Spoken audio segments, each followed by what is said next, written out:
ଆମେ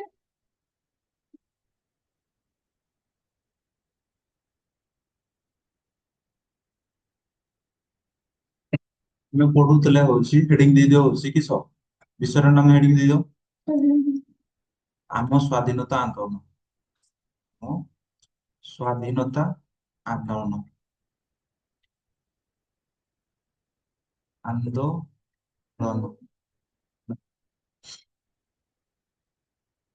ତ ଭାରତ କେବେ ସ୍ଵାଧୀନ ହେଇଥିଲା?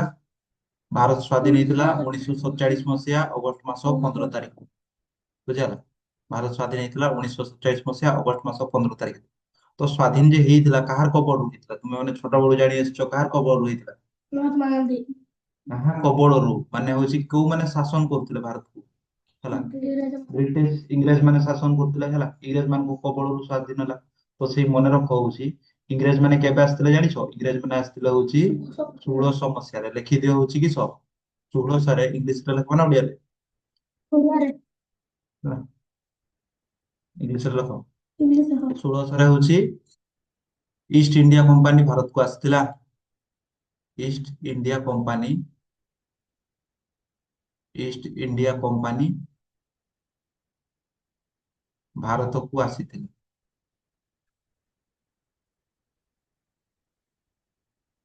ଆସିଥିଲା। ହେଲା, ତ ମନେ ରଖ ସେଇ ଯେ ଇଷ୍ଟ ଇଣ୍ଡିଆ କମ୍ପାନୀ ଭାରତକୁ ଆସିଥିଲା ତାକୁ କିଏ ପଠେଇଥିଲେ ଜାଣିଛ? ସେ କମ୍ପାନୀକୁ, ସେ କମ୍ପାନୀକୁ ହଉଛି ପଠେଇଥିଲେ ହଉଛି ରାଣୀ ଏଲିଜାବେଥ। ହେଲା, ତ ଷ୍ଟାର ମାର୍କ ଦେଇକି ଲେଖିଦିଅ ଇଷ୍ଟ ଇଣ୍ଡିଆ କମ୍ପାନୀକୁ ରାଣୀ ଏଲିଜାବେଥ, ରାଣୀ ଏଲିଜାବେଥ, ଏଲିଜାବେଥ କୋଉଠିକା ରାଣୀ? ଇଂଲଣ୍ଡର। ବୁଝିଲା? ଇଂଲଣ୍ଡର। ବ୍ରାକେଟରେ ଲେଖି ଦଉଛି ଇଂଲଣ୍ଡର ରାଣୀ, ରାଣୀ ଏଲିଜାବେଥ, ଯେ କି ଇଂଲଣ୍ଡର ରାଣୀ ପଠାଇଥିଲେ ଇଷ୍ଟ ଇଣ୍ଡିଆ କମ୍ପାନୀକୁ। ହେଲା, ଇଷ୍ଟ ଇଣ୍ଡିଆ କମ୍ପାନୀକୁ ଇଂଲିଶରେ ଲେଖୁଛି EIA, East India company. EIC ଲେଖୁଛି ହେଲା ସର୍ଟକଟରେ। ବୁଝିଲା? East India company. ହେଲା, ସର୍ଟକଟରେ ଲେଖୁଛି ରାଣୀ ଏଲିଜାବେଥ EIC କୁ ଭାରତକୁ ପଠାଇଥିଲେ। ଭାରତକୁ ପଠାଇଥିଲେ। ମନେ ରହିବ। ହେଲା, 1600 ମସିହାରେ ଆମର ଇଷ୍ଟ ଇଣ୍ଡିଆ କମ୍ପାନୀକୁ କିଏ? ରାଣୀ ଏଲିଜାବେଥ ଭାରତକୁ ପଠାଇଥିଲେ। ବୁଝିଲା? ତ ସେ ଇଷ୍ଟ ଇଣ୍ଡିଆ କମ୍ପାନୀ ଯେ ଆସିଲା ତାଙ୍କର ଲକ୍ଷ୍ୟ କିସ ଥିଲା? କଣ ତାଙ୍କର ଲକ୍ଷ୍ୟ ହଉଛି ଭାରତକୁ ଶାସନ କରିବାର ତାଙ୍କର ଲକ୍ଷ୍ୟ ନଥିଲା। ସେମାନେ ହଉଛି କିସ କରିବେ? ତମେ ଜାଣିଛ ଭାରତ ଗୋଟେ ସୁନାର ପକ୍ଷୀ। ହେଲା, ସୁନାର ଦେଶ। ମାନେ ହଉଛି ସେମାନେ ଭାରତରେ ବିଜନେସ କରିବେ। ହେଲା, ଭାରତରେ ବିଜନେସ କରିବେ। ଭାରତରେ ବିଜନେସ କରିକି ତାଙ୍କର ଜିନିଷ, ଦେଶର ଜିନିଷ ଆଣିକି ଭାରତରେ ବିକିବେ। ଆଉ ହଉଛି ଭାରତର ଜିନିଷ ନେଇକି କିସ ତାଙ୍କ ଦେଶରେ ବିକିବେ। ହେଲା, ଭାରତରୁ କମ ଦାମରେ ଜିନିଷ କିଣିକି ତାଙ୍କ ଦେଶରେ ବିକିବେ। ଆଉ ଅଛି ତାଙ୍କର ଦେଶର ଜିନିଷ ଆଣିକି କେଠି ବିକିବେ? ଭାରତରେ ବିକିବେ। କାହାର ଉଦ୍ଦେଶ୍ୟ ଥିଲା? ସେ ଇଷ୍ଟ ଇଣ୍ଡିଆ କମ୍ପାନୀର ଉଦ୍ଦେଶ୍ୟ ଥିଲା। ବୁଝିହେଲା? ତ ସେମାନେ ଯେ ଆସିଲେ ତ ଭାରତରେ ନିହାତି ପରମିଶନ ମାଗବେ ନା। ଭାରତରେ ରାଜା ଥିବେ। ଭାରତର ରାଜା ଥିଲେ ହଉଛି ସେତେବେଳେ କିଏ? ଜାହାଙ୍ଗୀର। ହେଲା, ଜାହାଙ୍ଗୀର। ବୁଝିହେଲା? ତ ସେମାନେ ଜାହାଙ୍ଗୀରଙ୍କ ଠୁ ଅନୁମତି ପାଇଲେ। ହେଲା, ତ ହଉଛି 1609, 1609 ମସିହାରେ ଜାହାଙ୍ଗୀରଙ୍କ ଠାରୁ ଅନୁମତି ପାଇଲେ। ଜାହାଙ୍ଗୀରଙ୍କ ଠାରୁ ବାଣିଜ୍ୟର ଅନୁମତି ପାଇଲେ। ବାଣିଜ୍ୟର ଅନୁମତି ପାଇଲେ। ତାହେଲେ ସାର୍ ସେ ବାଣିଜ୍ୟ ବେପାର କରିବାକୁ ଆସିଲେ। ବେପାର କରିବା ପାଇଁ ଆସିଲେ। ହେଲା, ବେପାର କରିବା ପାଇଁ ଆସିଲେ ଯେ ସେମାନେ ହଉଛି କିସ କରା ବେପାର କରିବା ପାଇଁ ଆସିଲେ। କେତେବେଳେ ବାହାରିଲା? ତାଙ୍କର ଜାହାଜ ବାହାରିଲା ହଉଛି 1600 ମସିହାରେ ବାହାରିଲା। ହେଲା, କିନ୍ତୁ ହଉଛି 1600 ମସିହାରେ ବାହାରି ବାହାରି ବାହାରି ବାହାରି ତାଙ୍କର ଜାହାଜ ଆସୁ ଆସୁ ଆସୁ ପହଞ୍ଚିବା ପାଇଁ ଲାଗିଗଲା ହଉଛି ତାଙ୍କୁ ହଉଛି 1605, 7, 6 ସେମିତି ଲାଗିଗଲା। ବୁଝିଲା? ମାନେ 2, 3, 4 ବର୍ଷ ଲାଗିଗଲା। ତାପରେ ହଉଛି 1609ରେ ହଉଛି ଜାହାଙ୍ଗୀରଙ୍କ ଦରବାରକୁ, ହେଲା, ମାନେ ହଉଛି ବ୍ରିଟିଶ ମାନେ ଆସିଥିଲେ। ହେଲା, କି ହିସାବରେ ଆସିଥିଲେ? କମ୍ପାନୀ ହିସାବରେ। ହେଲା, ତ ବ୍ରିଟିଶ ମାନଙ୍କର ଗୋଟେ ଲୋକ ତାର ନାମ ହଉଛି କିସ? ହକିନ। ହକିନ, ସେ ଲୋକର ନାମ କିସ? ହକିନ। ସିଏ ଗଲା ହଉଛି ଜାହାଙ୍ଗୀରଙ୍କ ଦରବାରକୁ। କେବେ ଗଲା? 1608ରେ ଗଲା। 1608 ମସିହାରେ ଗଲା। 1600ରେ ଆସିଲେ। ତାପରେ ହଉଛି ସେଇ ହକିନକୁ 1600ରେ ଜାହାଜ ବାହାରିଲା ତାଙ୍କର actually। ହେଲା, ଜାହାଜ ବାହାରିଲା କିନ୍ତୁ 1600ରେ ପହଞ୍ଚି ନା। ହେଲା, ପହଞ୍ଚିବା ପାଇଁ 3, 4 ବର୍ଷ ଲାଗିଗଲା। ହେଲା, ସେ ଯେତେବେଳେ ପହଞ୍ଚିଲେ 1608 ମସିହାରେ କିଏ ଗଲା? ଇଂରେଜର ଲୋକ। ମାନେ ସେ ବ୍ରିଟିଶ ମାନେ ଯେତେ ଜଣ ବି ଆସିଥିଲେ ସେଇ ଭିତରୁ ଜଣେ ଲୋକ ଗଲା। ତାର ନାମ ହଉଛି କିସ? ହକିନ। ହେଲା, ଲେଖିଦିଅ ହକିନ। ହେଲା, ଜାହାଙ୍ଗୀରଙ୍କ ଦରବାରକୁ କିଏ ଯାଇଥିଲେ? ହକିନ। ଜାହାଙ୍ଗୀରଙ୍କ ଦରବାରକୁ ପରମିଶନ ମାଗବା ପାଇଁ କିଏ ଯାଇଥିଲେ? କ ଦରବାରକୁ ଷ୍ଟାର ମାର୍କ ଦେଇକି ଲେଖିଦିଅ। କ ଦରବାରକୁ ଫକିର ଯାଇଥିଲେ। ଫକିର ଯାଇଥିଲେ। ତ ସେଇ 1608 ରେ ହଉଛି ଗଲେ, ଆଉ ପାରମିଶନ ତାଙ୍କୁ କେବେ ମିଳିଲା? 1609 ରେ। ବୁଝିଲା? ତ ଯେତେବେଳେ ପାରମିଶନ ମିଳିଲା ସେତେବେଳେ ହଉଛି ତାଙ୍କର ବେପାର ବାଣିଜ୍ୟ କଲେ ହେଲା। ବେପାର ବାଣିଜ୍ୟ କଲେ, ତାପରେ ଦେଖ କିସ ହଉଛି। ବୁଝିପାରୁଛୁ ନା ବେଶୀ?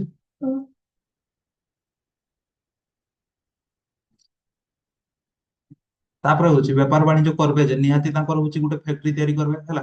ତ ହଉଛି ଜାହାଙ୍ଗୀରଗଡରୁ ପାରମିଶନ ପାଇକି ସେ ପ୍ରଥମ ଫ୍ୟାକ୍ଟ୍ରି କୋଉଠି ତିଆରି କଲେ ଜାଣିଛ? ସୁରାଟ। ଶୁଣିଛ ସୁରାଟ? ସୁରାଟ ଶୁଣିଛ ନା ନାଇଁ? ଶୁଣିନ? ସୁରାଟ ମାନେ ପ୍ରଥମ ସେମାନେ ପାରମିଶନ ପାଇଲେ, ତାପରେ ହଉଛି କିସ କଲେ ସେମାନେ ପ୍ରଥମେ ସୁରାଟରେ ବ୍ୟବସାୟ ଆରମ୍ଭ କଲେ। ସୁରତ ବା ତାକୁ ସୁରାଟ ମଧ୍ୟ କୁହାଯାଏ। ସୁରତରେ ବ୍ୟବସାୟ ଆରମ୍ଭ କଲେ।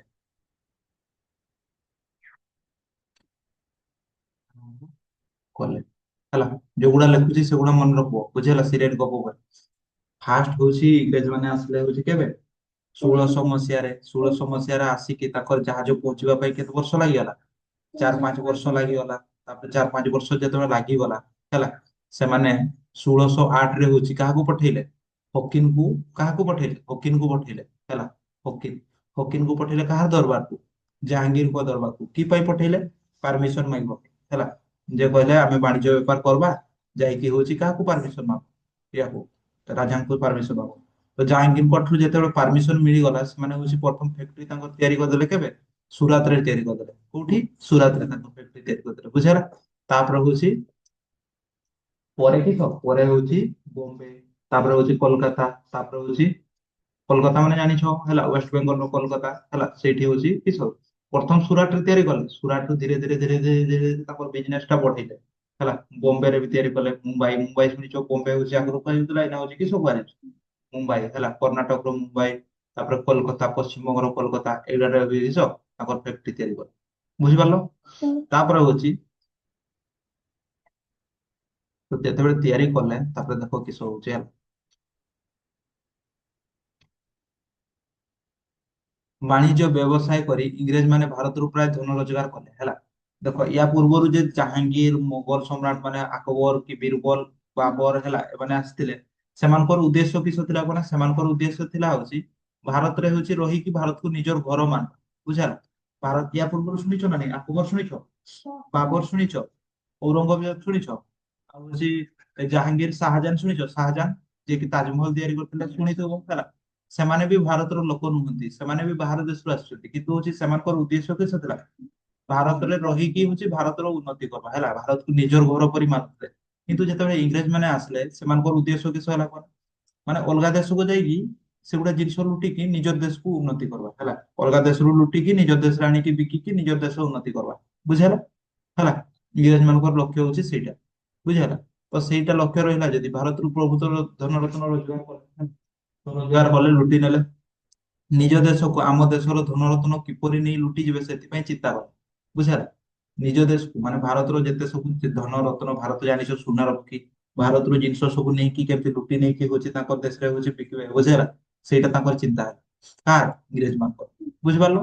ଆଉ ହଉଛି ଭାରତର ଲୋକମାନେ ସେତେବେଳେ ହଉଛି କିସ ପକ୍କା ଥିଲେ। ପକ୍କା ମାନେ କିସ?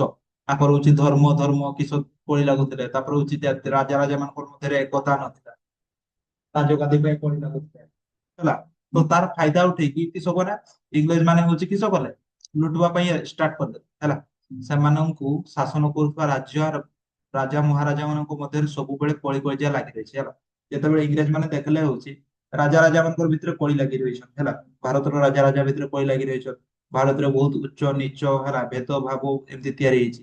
ତ ସେମାନଙ୍କର କଳି ଲଗେଇଦେଲେ। ସେ ରାଜା ରାଜା ଭିତରେ କଳି ଲଗେଇଲେ, ତୁମେ ଜାଣିତେ ହଉଛି କହିଲି ଦୁଇଟା ରାଜା ଥିବେ। ଏଠି ଗୋଟେ ରାଜା ହେଲା, ଏଠି ଗୋଟେ ରାଜା, ଆଉ ଗୋଟେ ଏଇଟା ଗୋଟେ ରାଜା ହେଲା। ଏଇ ରାଜାକୁ ଯାଇକି କହିଦେବେ ସେ ରାଜା ତୁମକୁ ମାରବ ବୋଲି ଚାହୁଁଛି ହେଲା, ତୁମେ ଶୋଇଥିଲା ବେଳେ ସେ ମାରବ ବୋଲି କହୁଛି। ତ ହଉଛି ସିଏ କହିବା, ଇଏ କହିବା ହଉଛି ତାହେଲେ ହଉଛି ତମେ ସିଏ ଶୋଇଥିବା ବେଳେ ଆମେ ତାକୁ ଯାଇକି ପ୍ରଥମ ମାରିଦବା ହେଲା। ତ ଏମାନେ ଯାଇକି ତାକୁ ମାରିଦେଲେ। ତ ଏମାନେ ତାକୁ ମାରିଦେଲା ପରେ, କୂଟନୀତି କରିକି ମାରିଦେଲା ପରେ କିସ ଏ ରାଜାକୁ ହଉଛି ପୁଣି ହଉଛି ସେମିତି ଆଉ ଗୋଟେ ରାଜା ସହ କରିବେ, ଆଉ ନହେଲେ ହଉଛି ଏ ରାଜା ଦୁର୍ବଳ ହେଇଯାଇଥିବ, ସେ ତ ଏକଲା ହେଇଯାଇଥିବ ନା, ତ ୟାକୁ ପୁଣି ହରେଇ ଦେବେ ଇଂରେଜ ମାନେ। ବୁଝିହେଲା?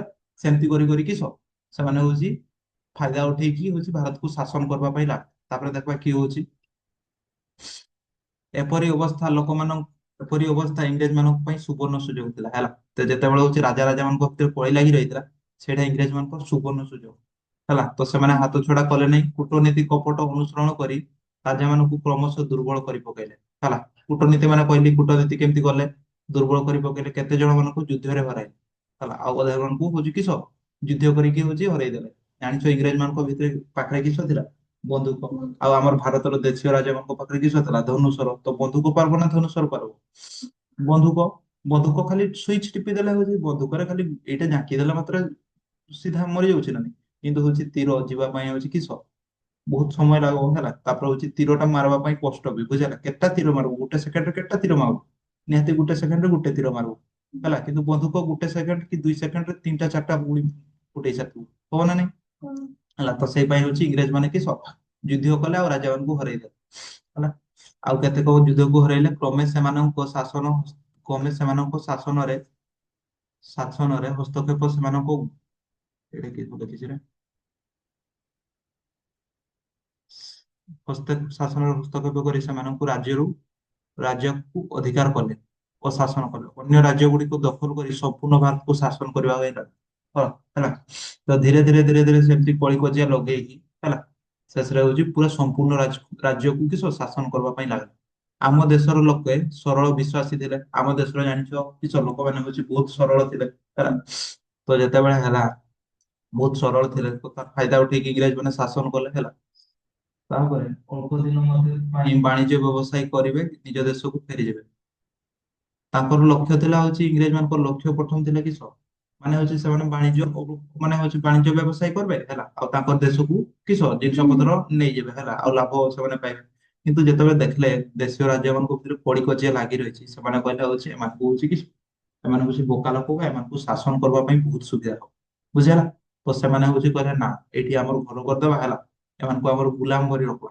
କାହାକୁ? ଭାରତୀୟ ମାନଙ୍କୁ, ବୁଝିହେଲା? ଏମାନଙ୍କୁ ତ ଦୁଇଟା ଗାଳି ଦେଲେ କିମ୍ବା ଦୁଇ ଚାବୁକ ଲଗେଇଲେ ହଉଛି ଏମାନେ ହଉଛି କିସ ଡରିକି ହଉଛି କିସ ଆମ ମା କଥା ମାନୁ ହେଲା। ତାପରେ ସେଇ ପାଇଁ ହଉଛି କିସ ସେଠି ରହିଯିବା ପାଇଁ ଭାବିଲେ। ମାତ୍ର ସେଇପରି ହେଲା ନାହିଁ। ସେମାନଙ୍କ କୂଟ କପଟ ନୀତିର କୁପ୍ରଭାବ ଲୋକ ଭୋଗିଲେ ହେଲା। ଲୋକମାନଙ୍କୁ ଶାସନ କଲେ। ସେମାନେ ଲୋକମାନଙ୍କୁ ବେଠି ଖଟାଇଲେ। ବେଠି ଖଟାଇଲେ ମାନେ ବେଠି ମାନେ କିସ କର ବିନା ମଜୁରିରେ ଜଣକୁ ଖଟେଇବା, ବୁଝିଲା? ଜଣକୁ କାମ କରିବ କିନ୍ତୁ ହଉଛି ତାକୁ ଦରମା ଦେବନି, ତାକୁ କୁହାଯାଏ ବେଠି।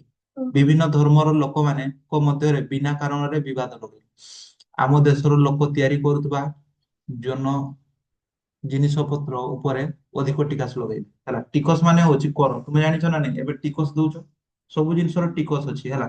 ମାନେ ସରକାର ଯିଏ ଥିବ, ତୁମେ ଧରାଯାଉ ଚାଷ କଲ ହେଲା, ଚାଷ କଲ, ଧାନ ବିକିଲ 1600 କୁଇଣ୍ଟାଲ ହେଲା, 1600 ଟଙ୍କାରେ କୁଇଣ୍ଟାଲ ବିକିଲ। ତ ସେଇଠୁ ସରକାର କିଛି ଟିକସ ନେବ, ବୁଝିହେଲା? ସରକାର କିଛି ଟିକସ ନେବ। ତ ସରକାର ସେଇ ଯେ ଗାଁରେ ଦେଖିଛ, ସରକାର ହଉଛି ରାସ୍ତା ତିଆରି କରୁଛି, ରାସ୍ତା କିମ୍ବା ହଉଛି ଟ୍ୟୁବୱେଲ, ସେଠୁ କେମିତି ତିଆରି ହୁଏ ଜାଣିଛ? ସେ ଯେ ତୁମଠୁ ଯୋଉ ଟିକସ ଆଦାୟ ହେଇଥାଏ, ସେଇ ଟିକସ ପଇସାରେ ହିଁ ସେଗୁଡା ତିଆରି ହୁଏ, ବୁଝିହେଲା? ତ ସେମିତି ସବୁ ଜିନିଷ ଉପରେ ଟିକସ ଲଗେଇଲେ ହେଲା। ଇଂରେଜ ସରକାର ସବୁ ଜିନିଷ ଉପରେ ଟିକସ ଲଗେଇଲେ। ତୁମେ ଚାଷ କରୁଛ, ସେଇଠି ବି ଟିକସ ଦିଅ। ତୁମେ ହଉଛି କିସ ତୁମେ ହଉଛି କିଛି ବିଜନେସ କରୁଛ, ସେଇ ବେପାରରେ ବି ଆମକୁ ଟିକସ ଦିଅ। ଟିକସ ମାନେ କିସ କର କର, ବୁଝିହେଲା? ମନେ ରଖ, ଆଜିଠୁ ତୁମେ ଯେତେବେଳେ ଇନକମ କରବ, ସବୁ ଜିନିଷରେ ଟିକସ ଦେବ, ବୁଝିହେଲା? ଟିକସ ମାନେ କିସ ସରକାରଙ୍କୁ କିଛି ପଇସା ଦବ। ଧରାଯାଉ ତୁ ଇନକମ କଲୁ ହଉଛି ମାସକୁ 10,000 ଟଙ୍କା, 10,000 ଟଙ୍କାରେ ସରକାର କେତେ ନେଇଯିବ ଜାଣିଛୁ? 10,000 ଟଙ୍କା ମାସକୁ ତତେ ପାଇଲୁ, 10,000 ଟଙ୍କାରେ ସରକାର କାଟି ନେଇଯିବ ହଉଛି ଧରାଯାଉ 999 ହେଲା। ଇଏ ହଉଛି ସରକାରଙ୍କ ପକେଟକୁ ଗଲା ପ୍ରତି ମାସରେ, ବୁଝିହେଲା? କଣ ପାଇଁ ସରକାର ସେ ପଇସାକୁ ନେଇ କିସ କରିବେ? ତାଙ୍କ ଘରେ ଚଳିବେ? ନାଇଁ, ସେଇ ପଇସାରେ ହଉଛି ରାସ୍ତା ଘାଟ ଘର ସେଗୁଡା ତିଆରି କରିବେ, ବୁଝିହେଲା? ବୁଝିପାରିଲୁ ନା? ସେମିତି ହଉଛି ବିନା କାରଣରେ ହଉଛି ଟିକସ ଲଗେଇଲେ ଇଂରେଜ ମାନେ ହେଲା। ବିନା କାରଣରେ ଟିକସ ମାନେ ହଉଛି ଟିକସ ଲଗେଇଲେ ଠିକ ଅଛି, କିନ୍ତୁ ସେ ଟିକସକୁ ଜନସାଧାରଣର ଉନ୍ନତି ପାଇଁ ବ୍ୟବହାର କଲେ ନାହିଁ ହେଲା। ଅନ୍ୟାୟ ଭାବେ ରାଜା ମହାରାଜାଙ୍କୁ ଗାଦିଚ୍ୟୁତ ଛଡେଇଲେ। ଗାଦିଚ୍ୟୁତ ଛଡେଇଲେ ମାନେ ହଉଛି ସେମାନେ ରାଜା ମହାରାଜା ମାନଙ୍କଠୁ କିସ ତାଙ୍କର ହଉଛି ରାଜଗାଦି ଛଡେଇଲେ। ସେମାନଙ୍କ ରାଜ୍ୟକୁ ମଧ୍ୟ ତାଙ୍କ ଶାସନ ତାଙ୍କ ରାଜ୍ୟକୁ ମଧ୍ୟ ଜବରଦସ୍ତି ନେଇଗଲେ ହେଲା। ତାପରେ ଦେଖ କିସ ହେଲା, ଇଂରେଜ ମାନଙ୍କର ଏହି ସବୁ କାର୍ଯ୍ୟକଳାପକୁ ଲୋକେ ସେମାନଙ୍କ ଉଦ୍ଦେଶ୍ୟ ବୁଝିପାରିଲେ ହେଲା। ତ ଯେତେବେଳେ ଧୀରେ ଧୀରେ ଲୋକମାନେ ମାନେ କିସ ଜାଣି ପାରିଲେ ଯେ ଇଂରେଜ ମାନଙ୍କର ଉଦ୍ଦେଶ୍ୟ ହଉଛି ରାଜଗାଦି ଛଡେଇବା ହେଲା।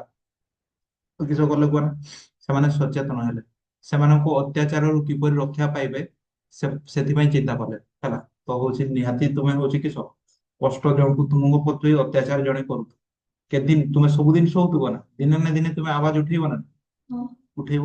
ତୁମେ ସ୍କୁଲରେ ବି ଦେଖିଥିବ ତୁମକୁ ସାର୍ ଡେଲି ପିଟୁଥିବେ, ଡରୁଥିବ ଡରୁଥିବ ଡରୁଥିବ, ଦିନେ ହଠାତ୍ ସାରଙ୍କ ସମ୍ମୁଖ କରିଦିଅ ନା, କରିଦିଅ, କରନି, କରିବ ବି ନାହିଁ ହେଲା। ହେଲା ଏଇନା ଦେଖ ତୁମେ ହଉଛି ଛୋଟ ଅଛ, ତୁମ ବାପା ମା ବି ପିଟୁଛନ୍ ସହି ଯାଉଛ, ତୁମେ ଯେତେବେଳେ ବଡ ହେଇଯିବ ହେଲା, ସେତେବେଳେ ହଉଛି ତୁମ ବାପା ମା ପିଟିଲେ ହଉଛି ତୁମେ ମୁହଁ କରିବ ନା, କରିବ ହେଲା। ତ କିନ୍ତୁ ସେମିତି କରିବା କଥା ନୁହଁ ହେଲା, କରିବା କଥା ନୁହଁ। ହେଲା ସେମିତି ହଉଛି ଭାରତୀୟ ମାନଙ୍କ ଉପରେ ଅତ୍ୟାଚାର ହେଲା ହେଲା ହେଲା ହେଲା।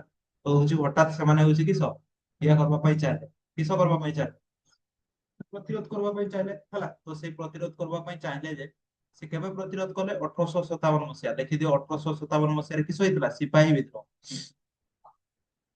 1857 ମସିହାରେ କିସ ହେଲା, ସିପାହୀ ବିଦ୍ରୋହ।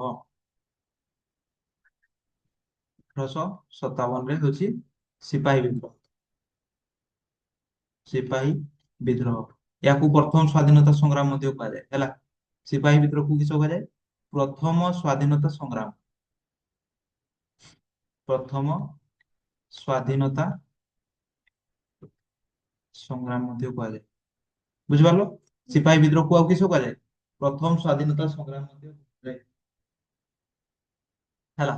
ତ ଏଇଟା ହେବାର ପଛରେ କାରଣ କିସ କୁହ ନା, ଏଇଟା ହେବାର ପଛରେ ବି କାରଣ ଅଛି, ବୁଝିହେଲା। ଏହା ହେବାର ପଛରେ ବି କାରଣ ଅଛି, କହିଦେଇଥିଲି ବୋଧେ ଟିକେ ହେଲା।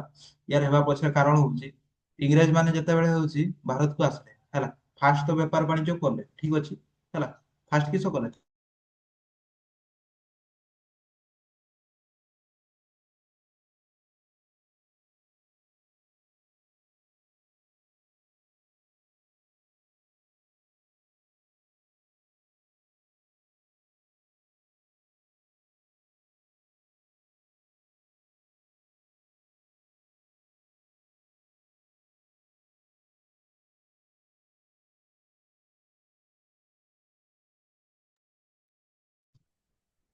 ତ କିସ ହେଲା କାରଣ କିସ, ଫାଷ୍ଟ ହଉଛି ଇଂରେଜ ମାନେ କିସ ପାଇଁ ଆସିଥିଲେ, ବାଣିଜ୍ୟ ବେପାର କରିବା ପାଇଁ ଆସିଲେ ହେଲା। ତ ଧୀରେ ଧୀରେ କିସ ହେଲା, ଇଂରେଜ ମାନେ ବାଣିଜ୍ୟ ବେପାର କରୁ କରୁ ରାଜ କଲେ ହେଲା ଲୋକମାନଙ୍କୁ। ତ ଯୁଦ୍ଧ ଲାଗିଲା ନା ଇଂରେଜ ମାନେ ହେଲା। ତ ସେଇ ଯେ ଯୁଦ୍ଧ ଲାଗିଲା ସେମାନେ ହଉଛି ଭାରତୀୟ ମାନଙ୍କୁ ଜବରଦସ୍ତି ନିଜର ସୈନ୍ୟ ସାମନ୍ତରେ ପୁରେଇ ଦେଲେ, ବୁଝିଲା। ତ ପୁରେଇଲେ ଠିକ ଅଛି ହେଲା, କିନ୍ତୁ ହଉଛି ଅସୁବିଧା କେତେବେଳେ ହେଲା କୁହ, ଭାରତୀୟ ମାନଙ୍କର ଧର୍ମ ନଷ୍ଟ କରିବା ପାଇଁ ହେଲା, କିସ କଲେ କଣ, ବନ୍ଧୁକ ଆଗରୁ ହଉଛି ବନ୍ଧୁକ ଯୋଉ ବାହାରୁଥିଲା ନା, ବନ୍ଧୁକ ହେଲା, ବନ୍ଧୁକର ଗୁଳିରେ ହେଲା, ବନ୍ଧୁକର ଗୁଳି ମାନେ ହଉଛି କାମୁଡିକି ଛିଣ୍ଡେଇକି ସେଟା ଲଗେଇବା ପାଇଁ ପଡୁଥାଏ ହେଲା। ବନ୍ଧୁକରେ ଗୋଟେ ଜିନିଷ ଥାଏ ଟଟା ହେଲା, ସେଇଟା କାମୁଡିକି ଛିଣ୍ଡେଇଲେ ଯାଇକି ସେଟା ବନ୍ଧୁକଟା ଫୁଟୁଛି, ବୁଝିହେଲା। ତ ହଉଛି ସେଇ ଟଟାଟା କିରେ ତିଆରି ହଉଥିଲା କୁହ ନା, ଗୋରୁ ଚମଡାରେ, ଗୋରୁ ଚମଡାରେ ତିଆରି ହଉଥାଏ। ତ ଯେତେବେଳେ ଭାରତୀୟ ମାନେ ଜାଣିଲେ ଏଇଟା ଗୋରୁ ଚମଡାରେ ତିଆରି ହଉଛି ହେଲା, ତ ହଉଛି ଭାରତୀୟ ମାନେ ଭାବିଲେ ହଉଛି ଏମାନେ ହଉଛି ଇଂରେଜ ମାନେ ହଉଛି ଆମର ଧର୍ମ ନଷ୍ଟ କରିବା ପାଇଁ ଚାହୁଁଛନ୍ତି, ବୁଝିହେଲା। ତ ହଉଛି ଭାରତୀୟ ମାନେ ରାଗିଗଲେ ହେଲା। ବୋମ ଗୁଡା ଦେଖିଛ ନା କାମଡିକି ହଉଛି ଫିଙ୍ଗର, ସେମିତି ହଉଛି ସେମିତି ଟାଇପ ର ବନ୍ଧୁକ ଗୋଟେ ଥିଲା ହେଲା, ମାନେ ହଁ। ତ ହଉଛି ସେଇଟା ଗୋରୁ ଚମଡାରେ ତିଆରି ହଉଥିଲା ହେଲା। ତ ଯେତେବେଳେ ଭାରତୀୟ ମାନେ ଜାଣିଲେ ହେଲା, ତ କିସ ହେଲା, ଭାରତୀୟ ମାନେ ଯେତେବେଳେ ଜାଣିଲେ, ବଙ୍ଗର କିଏ କିଏ ଲୋକ ବାହାରିଲେ କୁହନି, ବଙ୍ଗର ବାରାକପୁର ଆଉ ବ୍ରହ୍ମପୁର ଠାରେ ପ୍ରଥମ ସିପାହୀ ବିଦ୍ରୋହ ସୂତ୍ରପାତ ହେଲା ହେଲା। ପ୍ରଥମ କୋଉଠି ହେଇଥିଲା, ବଙ୍ଗର ବାରାକପୁର ହେଲା, ବାରାକପୁର ଏଇଠି ହେଇଥିଲା ଆଉ ବ୍ରହ୍ମପୁରରେ। ତ କିଏ କିଏ ବାହାରିଲେ, ଝାନ୍ସୀ ରାଣୀ ଲକ୍ଷ୍ମୀବାଇ, ତାନ୍ତିଆ ତୋପେ, ନାନା ସାହେବ ହେଲା, ଏଗୁଡା ଆଉ ମଙ୍ଗଲ ପାଣ୍ଡେ, ଏମାନେ ହଉଛି ବାହାରିଲେ, ବୁଝିହେଲା।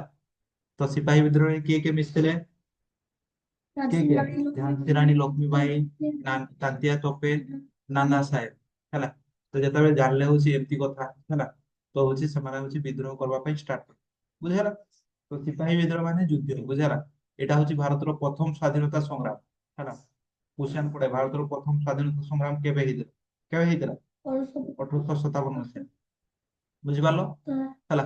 ତାପରେ ଯୁଦ୍ଧ କରି କିଏ, ଝାନ୍ସୀ ରାଣୀ ଲକ୍ଷ୍ମୀବାଇ ହଉଛି ତାଙ୍କର ହଉଛି କି ଦେହ ତ୍ୟାଗ କରିଥିଲେ ହେଲା, ପ୍ରାଣ ତ୍ୟାଗ କରିଥିଲେ। ତାପରେ ସମ୍ବଲପୁରର ସୁରେନ୍ଦ୍ର ସାଏ ହେଲା, ସମ୍ବଲପୁର ଯେ ହଉଛି ଓଡିଶାର ସମ୍ବଲପୁର ଶୁଣିଛ, ସମ୍ବଲପୁରରେ ହୀରାକୁଦ ଡ୍ୟାମ ଅଛି ହେଲା।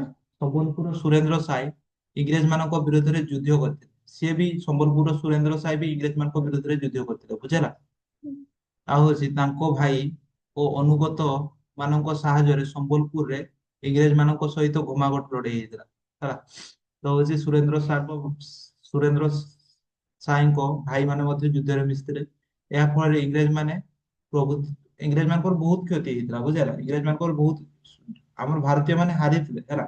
କିନ୍ତୁ ହଉଛି ଏତେ ଜୋର ଯୁଦ୍ଧ ଲାଗିଥିଲା ଯେ ଭାରତୀୟ ମାନେ ଇଂରେଜ ମାନଙ୍କ ଶାସନକୁ ପୁରା ଦବଲେଇ ଦେଇଥିଲା ହେଲା। ଇଂରେଜ ମାନଙ୍କୁ ପୁରା ଭୟଭୀତ କରିଦେଇଥିଲା। କୋଉଟା? ସିପାହୀ ବିଦ୍ରୋହ। ଏହାକୁ ଭାରତର ପ୍ରଥମ ସ୍ଵାଧୀନତା ସଂଗ୍ରାମ ମଧ୍ୟ କୁହାଯାଏ। ବୁଝିପାରିଲ? ଯେହେତୁ କ୍ୱେଶ୍ଚନ ପଡିଲା ଭାରତର ପ୍ରଥମ ସ୍ଵାଧୀନତା ସଂଗ୍ରାମ କାହାକୁ କୁହାଯାଏ? ସିପାହୀ ବିଦ୍ରୋହକୁ ହେଲା। କେବେ ହେଇଥିଲା? 1857 ହେଲା। ତ ସିପାହୀ ବିଦ୍ରୋହ ପରେ ଇଂରେଜ ମାନଙ୍କ ହେଲା ସିପାହୀ ବିଦ୍ରୋହ ହେଲା 1857। 1857 ପରେ ହେଲା ଆମର ବିଷୟର ମାନେ ହଉଛି ଆମର କିସ ଏଇଟା ଗୋଟେ ମୁଭି ଭାବିନିଅ କିସ ହବ ନା ଫିଲ୍ମ ଭାବିନିଅ ହେଲା। ତ ହେଲା ହେଉଛି ମହାତ୍ମା ଗାନ୍ଧୀଙ୍କର ଏଣ୍ଟ୍ରି ହେଲା କେବେ ପରେ? ମହାତ୍ମା ଗାନ୍ଧୀଙ୍କର ଏଣ୍ଟ୍ରି ହେଲା 1869 ହେଲା। 1868 ଅକ୍ଟୋବର ମାସ 2 ତାରିଖ ଦିନ ମହାତ୍ମା ଗାନ୍ଧୀଙ୍କର ଜନ୍ମ ହେଲା।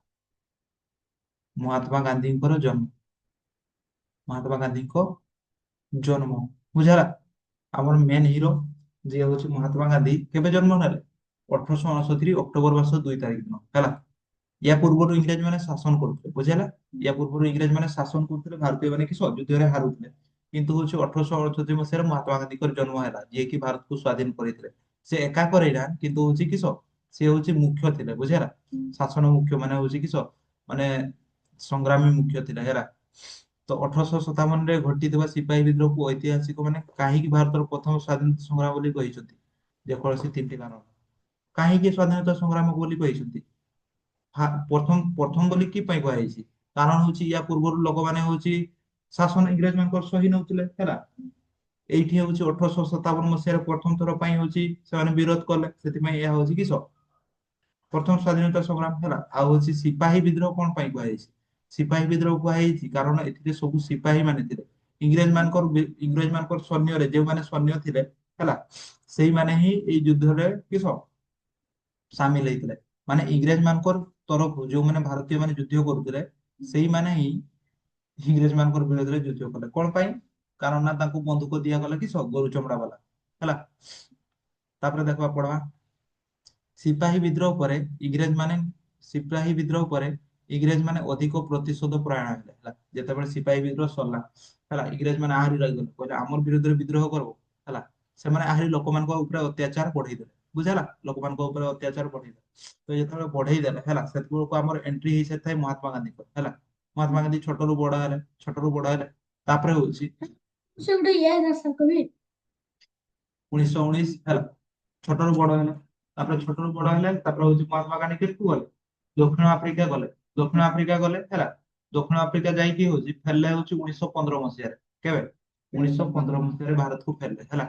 ତାପରେ ହଉଛି 1915 ଫେରିଲେ। ତାପରେ ହଉଛି 1915 ଫେରିଲା ପରେ କିସ ହେଲା କହନି? 1914 ଗୋଟେ ହେଇଥିଲା ଭାରତର ବିଶ୍ୱଯୁଦ୍ଧ ବୁଝିହେଲା। ବିଶ୍ୱଯୁଦ୍ଧ ଶୁଣିଛ? ବିଶ୍ୱଯୁଦ୍ଧ ଶୁଣିଛ? 1914 ବିଶ୍ୱଯୁଦ୍ଧ ହେଇଥିଲା। କିସ ହେଇଥିଲା? ବିଶ୍ୱଯୁଦ୍ଧ ପ୍ରଥମ ବିଶ୍ୱଯୁଦ୍ଧ 1914 ରୁ 1918 ସରିଥିଲା ହେଲା। 1918 ବିଶ୍ୱଯୁଦ୍ଧ ସରିଥିଲା ହେଲା। 1914 ଆରମ୍ଭ ହେଇଥିଲା ଆଉ 1918 ସରିଥିଲା କିସ ପ୍ରଥମ ବିଶ୍ୱଯୁଦ୍ଧ। ତ ଯେତେବେଳେ ଏମିତି ହେଲା ହେଲା, ଏଇ ପ୍ରଥମ ବିଶ୍ୱଯୁଦ୍ଧରେ କିସ ହବ ନା, ବିଶ୍ୱଯୁଦ୍ଧ ମାନେ ସବୁ ବିଶ୍ୱର ମାନେ ସବୁ ଦେଶ ହଉଛି କିସ କରିବେ ଭାଗ ନେବେ ହେଲା। ତ ବିଶ୍ୱଯୁଦ୍ଧରେ ଇଂରେଜ ମାନେ ବି ଭାଗ ନେଇଥିଲେ ହେଲା। ଇଂରେଜ ମାନେ ଇଂଲଣ୍ଡ ବି ଭାଗ ନେଇଥିଲା ବିଶ୍ୱଯୁଦ୍ଧରେ କିସ। ଇଂଲଣ୍ଡ ବି ଭାଗ ନେଇଥିଲା, ଆଉ ଗୋଟେ ଜର୍ମାନୀ ଦେଶ ହେଲା, ଜର୍ମାନୀ ଦେଶ ବି ଭାଗ ନେଇଥିଲା ହେଲା। ତ ଭାରତୀୟ ମାନେ ବହୁତ କିସ ମାନେ ଭାରତୀୟ ମାନେ ଭାବିଥିଲେ ହଉଛି ଆମେ ହଉଛି ଯଦି ଇଂରେଜ ମାନଙ୍କର ସହ ମିଶିକି ଜର୍ମାନୀ ବିରୁଦ୍ଧରେ ଲଢବା ହେଲା, ଜର୍ମାନୀ ବିରୁଦ୍ଧରେ ଲଢେଇ କରିବା, ତେବେ ହଉଛି ଯୁଦ୍ଧ ସରିବା ପରେ ମାନେ 1918 ପରେ ଇଂରେଜ ମାନେ ହଉଛି ଆମକୁ ଶାସନ କରିବେନି ହେଲା, ଆମକୁ ଦୟା ଦେଖେଇବେ। କାହାର କେଉଁମାନେ ଭାବିଥିଲେ? ଭାରତୀୟ ମାନେ ଭାବିଥିଲେ ହେଲା। କିନ୍ତୁ ଯେତେବେଳେ ବିଶ୍ୱଯୁଦ୍ଧ 1918 ସରିଲା ହେଲା, ଭାରତୀୟ ମାନଙ୍କୁ କିଛି ଦୟା ଫୟା କିଛି ମିଳିଲାନି ବୁଝିହେଲା। କିଛି ସେଇ ଶାସନ ଫାସନ କମଲାନି ହେଲା। ତ ଭାରତୀୟ ମାନେ ଆନ୍ଦୋଳନ କରିବେ ନା ନାହିଁ? ଆନ୍ଦୋଳନ କଲେ ହେଲା। ଆନ୍ଦୋଳନ କଲେ ଆନ୍ଦୋଳନ କଲେ ଯେତେବେଳେ ଭାରତୀୟ ମାନେ ଆନ୍ଦୋଳନ କଲେ କିସ ହେଲା କହ ନା, ଭାରତୀୟ ମାନେ ଯେତେବେଳେ ଆନ୍ଦୋଳନ କଲେ ଇଂରେଜ ସରକାର କହିଲେ ହଉଛି କିସ କହ ନା, ବହୁତ ଆନ୍ଦୋଳନ କରୁଛ ନାଇଁ। ଇଂରେଜ ସରକାର ଗୋଟେ ନିୟମ ବାହାର କରିଦେଲେ, ବିନା ବିଚାରରେ ହଉଛି ଭାରତୀୟ ମାନଙ୍କୁ ହଉଛି ଗିରଫ କରାଯାଇ ପାରିବ ହେଲା। ଧରାଯାଉ ହଉଛି ଗୋଟେ ଭାରତୀୟ ଆନ୍ଦୋଳନ କରୁଛି ହେଲା, ତ तो हूँ ताको हूँ किसी नहीं ताको टेकी आण और जेल रे पुरे दियो आजीवन कारादंड हैला सेमती गोटे नियम बाहर हैला ସେମାନେ ଯେତେବେଳେ କୋଡିଏ କୋଡିଏ ହଜାର ଏମିତି ଲୋକ ମରିଯାଉଥିଲେ ଗୋଳିର ବର୍ଷା କଲେ। हाँ सुना सुना ହେଲା କିସ କହନା କିସ ହେଲା ଯେତେବେଳେ ହଉଛି ଭାରତୀୟ ମାନେ ଇଂରେଜ ମାନଙ୍କୁ 1914 ମସିହାରେ ଯୁଦ୍ଧରେ ସାହାଯ୍ୟ କଲେ ହେଲା ଯୁଦ୍ଧ ତାଙ୍କର ଆଶା କିସ ଥିଲା ଯୁଦ୍ଧ ପରେ ହଉଛି ଇଂରେଜ ମାନେ ହଉଛି ଆମକୁ ହଉଛି ଶାସନ ହଉଛି ତାଙ୍କୁ ରକ୍ଷା ଦେବେ ହେଲା କିନ୍ତୁ ଯେତେବେଳେ ହଉଛି 1918 ମସିହାରେ କିସ ହେଲା ଇଂରେଜ ମାନେ କିଛି ଫାଇଦା ଦେଲେନି ଭାରତୀୟ ମାନଙ୍କୁ ଭାରତୀୟ ମାନେ ହଉଛି ହୋ ହଲ୍ଲା করে ପାଟିତୁଣ୍ଡ କଲେ କଣ ପାଇଁ ଆମକୁ ହଉଛି ଆମ ସାହାଯ୍ୟ କରୁଥିଲେ ଆମେ ତୁମର ସାହାଯ୍ୟ କରୁଥିଲେ ତୁମେ ଏଇନା ହଉଛି ଆମକୁ କଣ ପାଇଁ ଅତ୍ୟାଚାର କରୁଛ ହେଲା ତ ଇଂରେଜ ସରକାର ରାଗିଗଲେ ପୁଣି ହେଲା ତ ରାଗିକି କିସ ସେମାନେ କଲେ ହଉଛି ଗୋଟେ ନିୟମ ବାହାରି ଦେଲେ ହେଲା ସେଇ ନିୟମର ନାମ ହଉଛି କିସ ରାଉଲାତ ନିୟମ ରାଉଲାତ ନିୟମ ସେଇ ନିୟମ ଅନୁସାରେ କିସ ଥିଲା କଣ ନିୟମ ଅନୁସାରେ ହଉଛି ଇଂରେଜ ସରକାର ହଉଛି ଯାହାକୁ ଚାହିଁବେ ତାହାକୁ ଗିରଫ କରିଦେବେ ବୁଝିହେଲା ଆଉ ତାକୁ କୋର୍ଟକୁ ନ ପଠେଇକି ସିଧା ହଉଛି ଆଜୀବନ କାରାଦଣ୍ଡ ଘୋଷଣା କରିଦେବେ ବୁଝିହେଲା ସେମିତି ଗୋଟେ ନିୟମ ବାହାର କରିଦେଲେ କିଏ ଇଂରେଜ ସରକାର ତ ଯେତେବେଳେ ନିୟମ ବାହାର କରିଦେଲେ ହେଲା ଭାରତୀୟ ମାନେ ଆନ୍ଦୋଳନ କଲେ ମିଶିକି ହେଲା ଭାରତୀୟ ମାନେ କିସ ମିଶିକି ଆନ୍ଦୋଳନ କଲେ ତ ମିଶିକି ଆନ୍ଦୋଳନ କରବା ବେଳେ କେତେ 1918 ମସିହା ହେଲା ଆନ୍ଦୋଳନ କରୁଛନ୍ ହେଲା ତାପରେ ସେଇ 1918 ରୁ 1919 ମସିହା 1919 1919 1919 ଏପ୍ରିଲ ହେଲା ଏପ୍ରିଲ କେତେ ତାରିଖ ଏପ୍ରିଲ 13 ତାରିଖ 1919 ଏପ୍ରିଲ 13 ତାରିଖ ହେଲା ସେଇ ରାଉଲାତ ଆଇନକୁ ହଟେଇବା ପାଇଁ ଭାରତୀୟ ମାନେ ଆନ୍ଦୋଳନ କରୁଥାନ୍ତି ବୁଝିହେଲା ରାଉଲାତ ଆଇନକୁ ହଟେଇବା ପାଇଁ ଆନ୍ଦୋଳନ କରୁଥାନ୍ତି ଆଉ ହଉଛି ତୁମେ ଜାଣିଛ ଓଡିଆ ନବବର୍ଷ କାହାକୁ କୁହାଯାଏ ଜାଣିଛ ଏପ୍ରିଲ 13 ତାରିଖ ଛତୁଆ ଦିବସ ହୁଏ ନା ନାଇଁ ଚଉଦ ଦିବସ ହେଲା ଆଉ ହଉଛି ସେଇଟାକୁ କିସ କୁହାଯାଏ ବୈଶାଖୀ ପର୍ବ ମଧ୍ୟ କୁହାଯାଏ ହେଲା ସେ ବୈଶାଖୀ ପର୍ବ ପାଳନ କରିବା ପାଇଁ ହେଲା 1919 ଏପ୍ରିଲ 13 ତାରିଖ ଦିନ କିସ ତାଙ୍କର ଦୁଇଟା ଲକ୍ଷ୍ୟ ଥିଲା ଭାରତୀୟ ମାନଙ୍କର ଦୁଇଟା ଲକ୍ଷ୍ୟ ଥିଲା ବୁଝିଲା ଦୁଇଟା ଲକ୍ଷ୍ୟ ଥିଲା କିସ ଫାଷ୍ଟ ହଉଛି ଲକ୍ଷ୍ୟ କିସ ବୈଶାଖୀ ଉତ୍ସବ ପାଳନ କରିବା ହେଲା ଏଇଟା ଗୋଟେ ଜାଗା ଗୁଜରାଟର ଅମୃତସର ହେଲା ଗୁଜରାଟ କହୁଛି ସରି ପଞ୍ଜାବର ଅମୃତସର ପଞ୍ଜାବ ଗୋଟେ ରାଜ୍ୟ ହେଲା ଅମୃତସର ଏମିତି ଗୋଟେ ଜାଗା ଥିଲା ହେଲା ଯାହା ହଉଛି ଗୋଟେ ହିଁ କବାଟ ଥିଲା ବୁଝିଲା ତ ହଉଛି 1919 ଏପ୍ରିଲ 13 କଣ ପାଇଁ ହଉଛି ଜମା ହେଇଥିଲେ ଏଠି ଲୋକ ଫାଷ୍ଟ ହଉଛି ସେଇ ପର୍ବଟା ପାଳନ କରିବା ପାଇଁ ପର୍ବର ନାମ କିସ ବୈଶାଖୀ ପର୍ବ ବୁଝିଲା ସେଇ ପର୍ବଟା ପାଳନ କରିବା ପାଇଁ ଜମା ହେଇଥିଲେ ହେଲା ଆଉ ହଉଛି କଣ ପାଇଁ ଜମା ହେଇଥିଲେ ସେକେଣ୍ଡ କାରଣ ହଉଛି ରାଉଲାତ ଆଇନ ବିରୋଧରେ ହଉଛି ଆନ୍ଦୋଳନ ପାଇଁ ମାନେ ମିଟିଂ କରିବା ପାଇଁ ଜମା ହେଇଥିଲେ ବୁଝିହେଲା ରାଉଲାତ ଆଇନରେ ଯୋଉମାନେ ବନେଇଥିଲେ ସେ ଆଇନକୁ ହଟାଅ ବୋଲି କେମିତି ହଟେଇବେ ସେ ମିଟିଂରେ ସେଇଟା ହଟେଇବା ପାଇଁ ଜମା ହେଇଥିଲେ ବୁଝିହେଲା କିନ୍ତୁ ୟା ପୂର୍ବରୁ ଏପ୍ରିଲ 13 ତାରିଖ ଦିନ ଜମା ହେଇଥିଲେ ଏପ୍ରିଲ 12 ତାରିଖ ଦିନ ଇଂରେଜ ସରକାର ହଉଛି ଆନାଉନ୍ସ କରିଦେଇଥିଲେ ଯେ କେହି ମିଟିଂ କରିପାରିବନି ବୁଝିହେଲା କେହି ଏକଜୁଟ ହେଇକି ମିଟିଂ କରିପାରିବନି ଯେ ମିଟିଂ କରିବା ବେଳେ ଧରା ପଡିଛ ତାକୁ ହଉଛି କିସ ମିଳିବ ଦଣ୍ଡ ବୁଝିହେଲା ତ ଭାରତୀୟ ଏଇମାନେ ଯୋଉଠି ଜମା ହେଇଥିଲେ ସେମାନଙ୍କୁ ଜାଣିନଥିଲେ ଯେ ଇଂରେଜ ସରକାର ଏମିତି କହିଛନ୍ତି ହେଲା ତ ଯେତେବେଳେ ହଉଛି ହଠାତ୍ ବସିଛନ୍ ହେଲା ହଠାତ୍ ଆସିଗଲେ ଜେନେରାଲ ଡାୟାର କିଏ ଆସିଲେ ଜେନେରାଲ ଡାୟାର ହେଲା ହଜାର ହଜାର ଲୋକ ବସିଥିଲେ ହେଲା କୋଉଠି ପଞ୍ଜାବର ଅମୃତସର ବୁଝିଲା ହଠାତ୍ ଆସିଗଲେ ଜେନେରାଲ ଡାୟାର ସେତେବେଳେ ହଉଛି ପଞ୍ଜାବର ସାମରିକ ମୁଖ୍ୟ ମାନେ ହଉଛି ପଞ୍ଜାବର ଆର୍ମି ଲିଡର କିଏ ଥିଲେ ଜେନେରାଲ ଡାୟାର ହେଲା ଜେନେରାଲ ଡାୟାର ଆସିକି ଏଇଠି ପହଞ୍ଚିଗଲେ ହେଲା ପଞ୍ଜାବର ଅମୃତସର ଏଇ ଜାଗାର ନାମ କି ଜାଲିୱାନା ୱାଲା ବାଗ ହେଲା ଏଇଠି ଗୋଟେ କବାଟ ଥିଲା ନା ତ ଗୋଟେ କବାଟରେ ହଉଛି ଛିଡା ହେଇଗଲେ ତାଙ୍କ ସୈନ୍ୟ ସାମନ୍ତ ସହିତ ତାପରେ କହିଲେ ହଉଛି ଫାୟାର କହିଦେଲେ ହେଲା ତାପରେ ହଉଛି ଏମିତି ପିଟିଲେ ବୁଝିଲା ଗୁଳି ଖାଲି ଗଲା ଗଲା ଗଲା ଗଲା ଲୋକମାନଙ୍କୁ ଖାଲି ପୋକ ମାଛି ପରି ମାରିଲା ବୁଝିଲା ଲୋକମାନେ ଏଣେ ତେଣେ ଦୌଡ଼ିଲେ ହେଲା ଛୁଆ ବୁଢା କାହାକୁ ଦୟା ନାହିଁ ସମସ୍ତଙ୍କୁ ମାରିଦେଲେ କିଏ ଜେନେରାଲ ଡାୟାର କେବେ ମାରିଲେ 1919 ଏପ୍ରିଲ 13 ତାରିଖ ଦିନ ବୁଝିଲ ତ ତୁମେ ଜାଣିଲ କାହିଁକି ଏକଜୁଟ ହେଇଥିଲେ ଲୋକମାନେ ଜାଣିଛ କାହିଁକି ଏକଜୁଟ ହେଇଥିଲେ ଫାଷ୍ଟ ତ ବୈଶାଖୀ ଉତ୍ସବ ପାଳନ କରିବା ପାଇଁ ବୈଶାଖୀ ଉତ୍ସବ ମାନେ ଛତୁଆ ପର୍ବ ହେଲା ସେଇଟା ପାଳନ କରିବା ପାଇଁ ଆଉ ସେକେଣ୍ଡ କାରଣ ହଉଛି କିସ ସେକେଣ୍ଡ କାରଣ ହଉଛି ରାଉଲାତ ଆଇନକୁ ହଟେଇବା ପାଇଁ ହେଲା ତ ହଉଛି ବହୁତ ଲୋକମାନଙ୍କୁ ମାରିଲେ ହେଲା କିଏ ଜେନେରାଲ ଡାୟାର ହେଲା ତ ଲେଖିଦିଅ 1919 ଏପ୍ରିଲ 13 କିଏ ହେଇଥିଲା ଜାଲି ୱାନା ୱାଲା ବାଗ ହତ୍ୟାକାଣ୍ଡ ଜାଲି ୱାନା ୱାଲା ବାଗ ହତ୍ୟାକାଣ୍ଡ ହେଲା କେବେ ହେଇଥିଲା 1913 ନା 1919 ଏପ୍ରିଲ 13 ତାରିଖ ବୁଝିପାରିଲୁ ବେଶୀ କ୍ଲିୟର ଡାଉଟ କ୍ଲିୟର ହେଲା ତ ବୋଲଲେ ହେଲା ତ ହଉଛି କେତେ ଲୋକ ମରିଥିଲେ ଜାଣିଛ 20,000। ଲୋକ ମରିଥିଲେ ହଉଛି 20,000 ଲେଖା ହେଇଛି ହଁ। 20,000 ଲୋକ ମରିଥିଲେ ଏମିତି।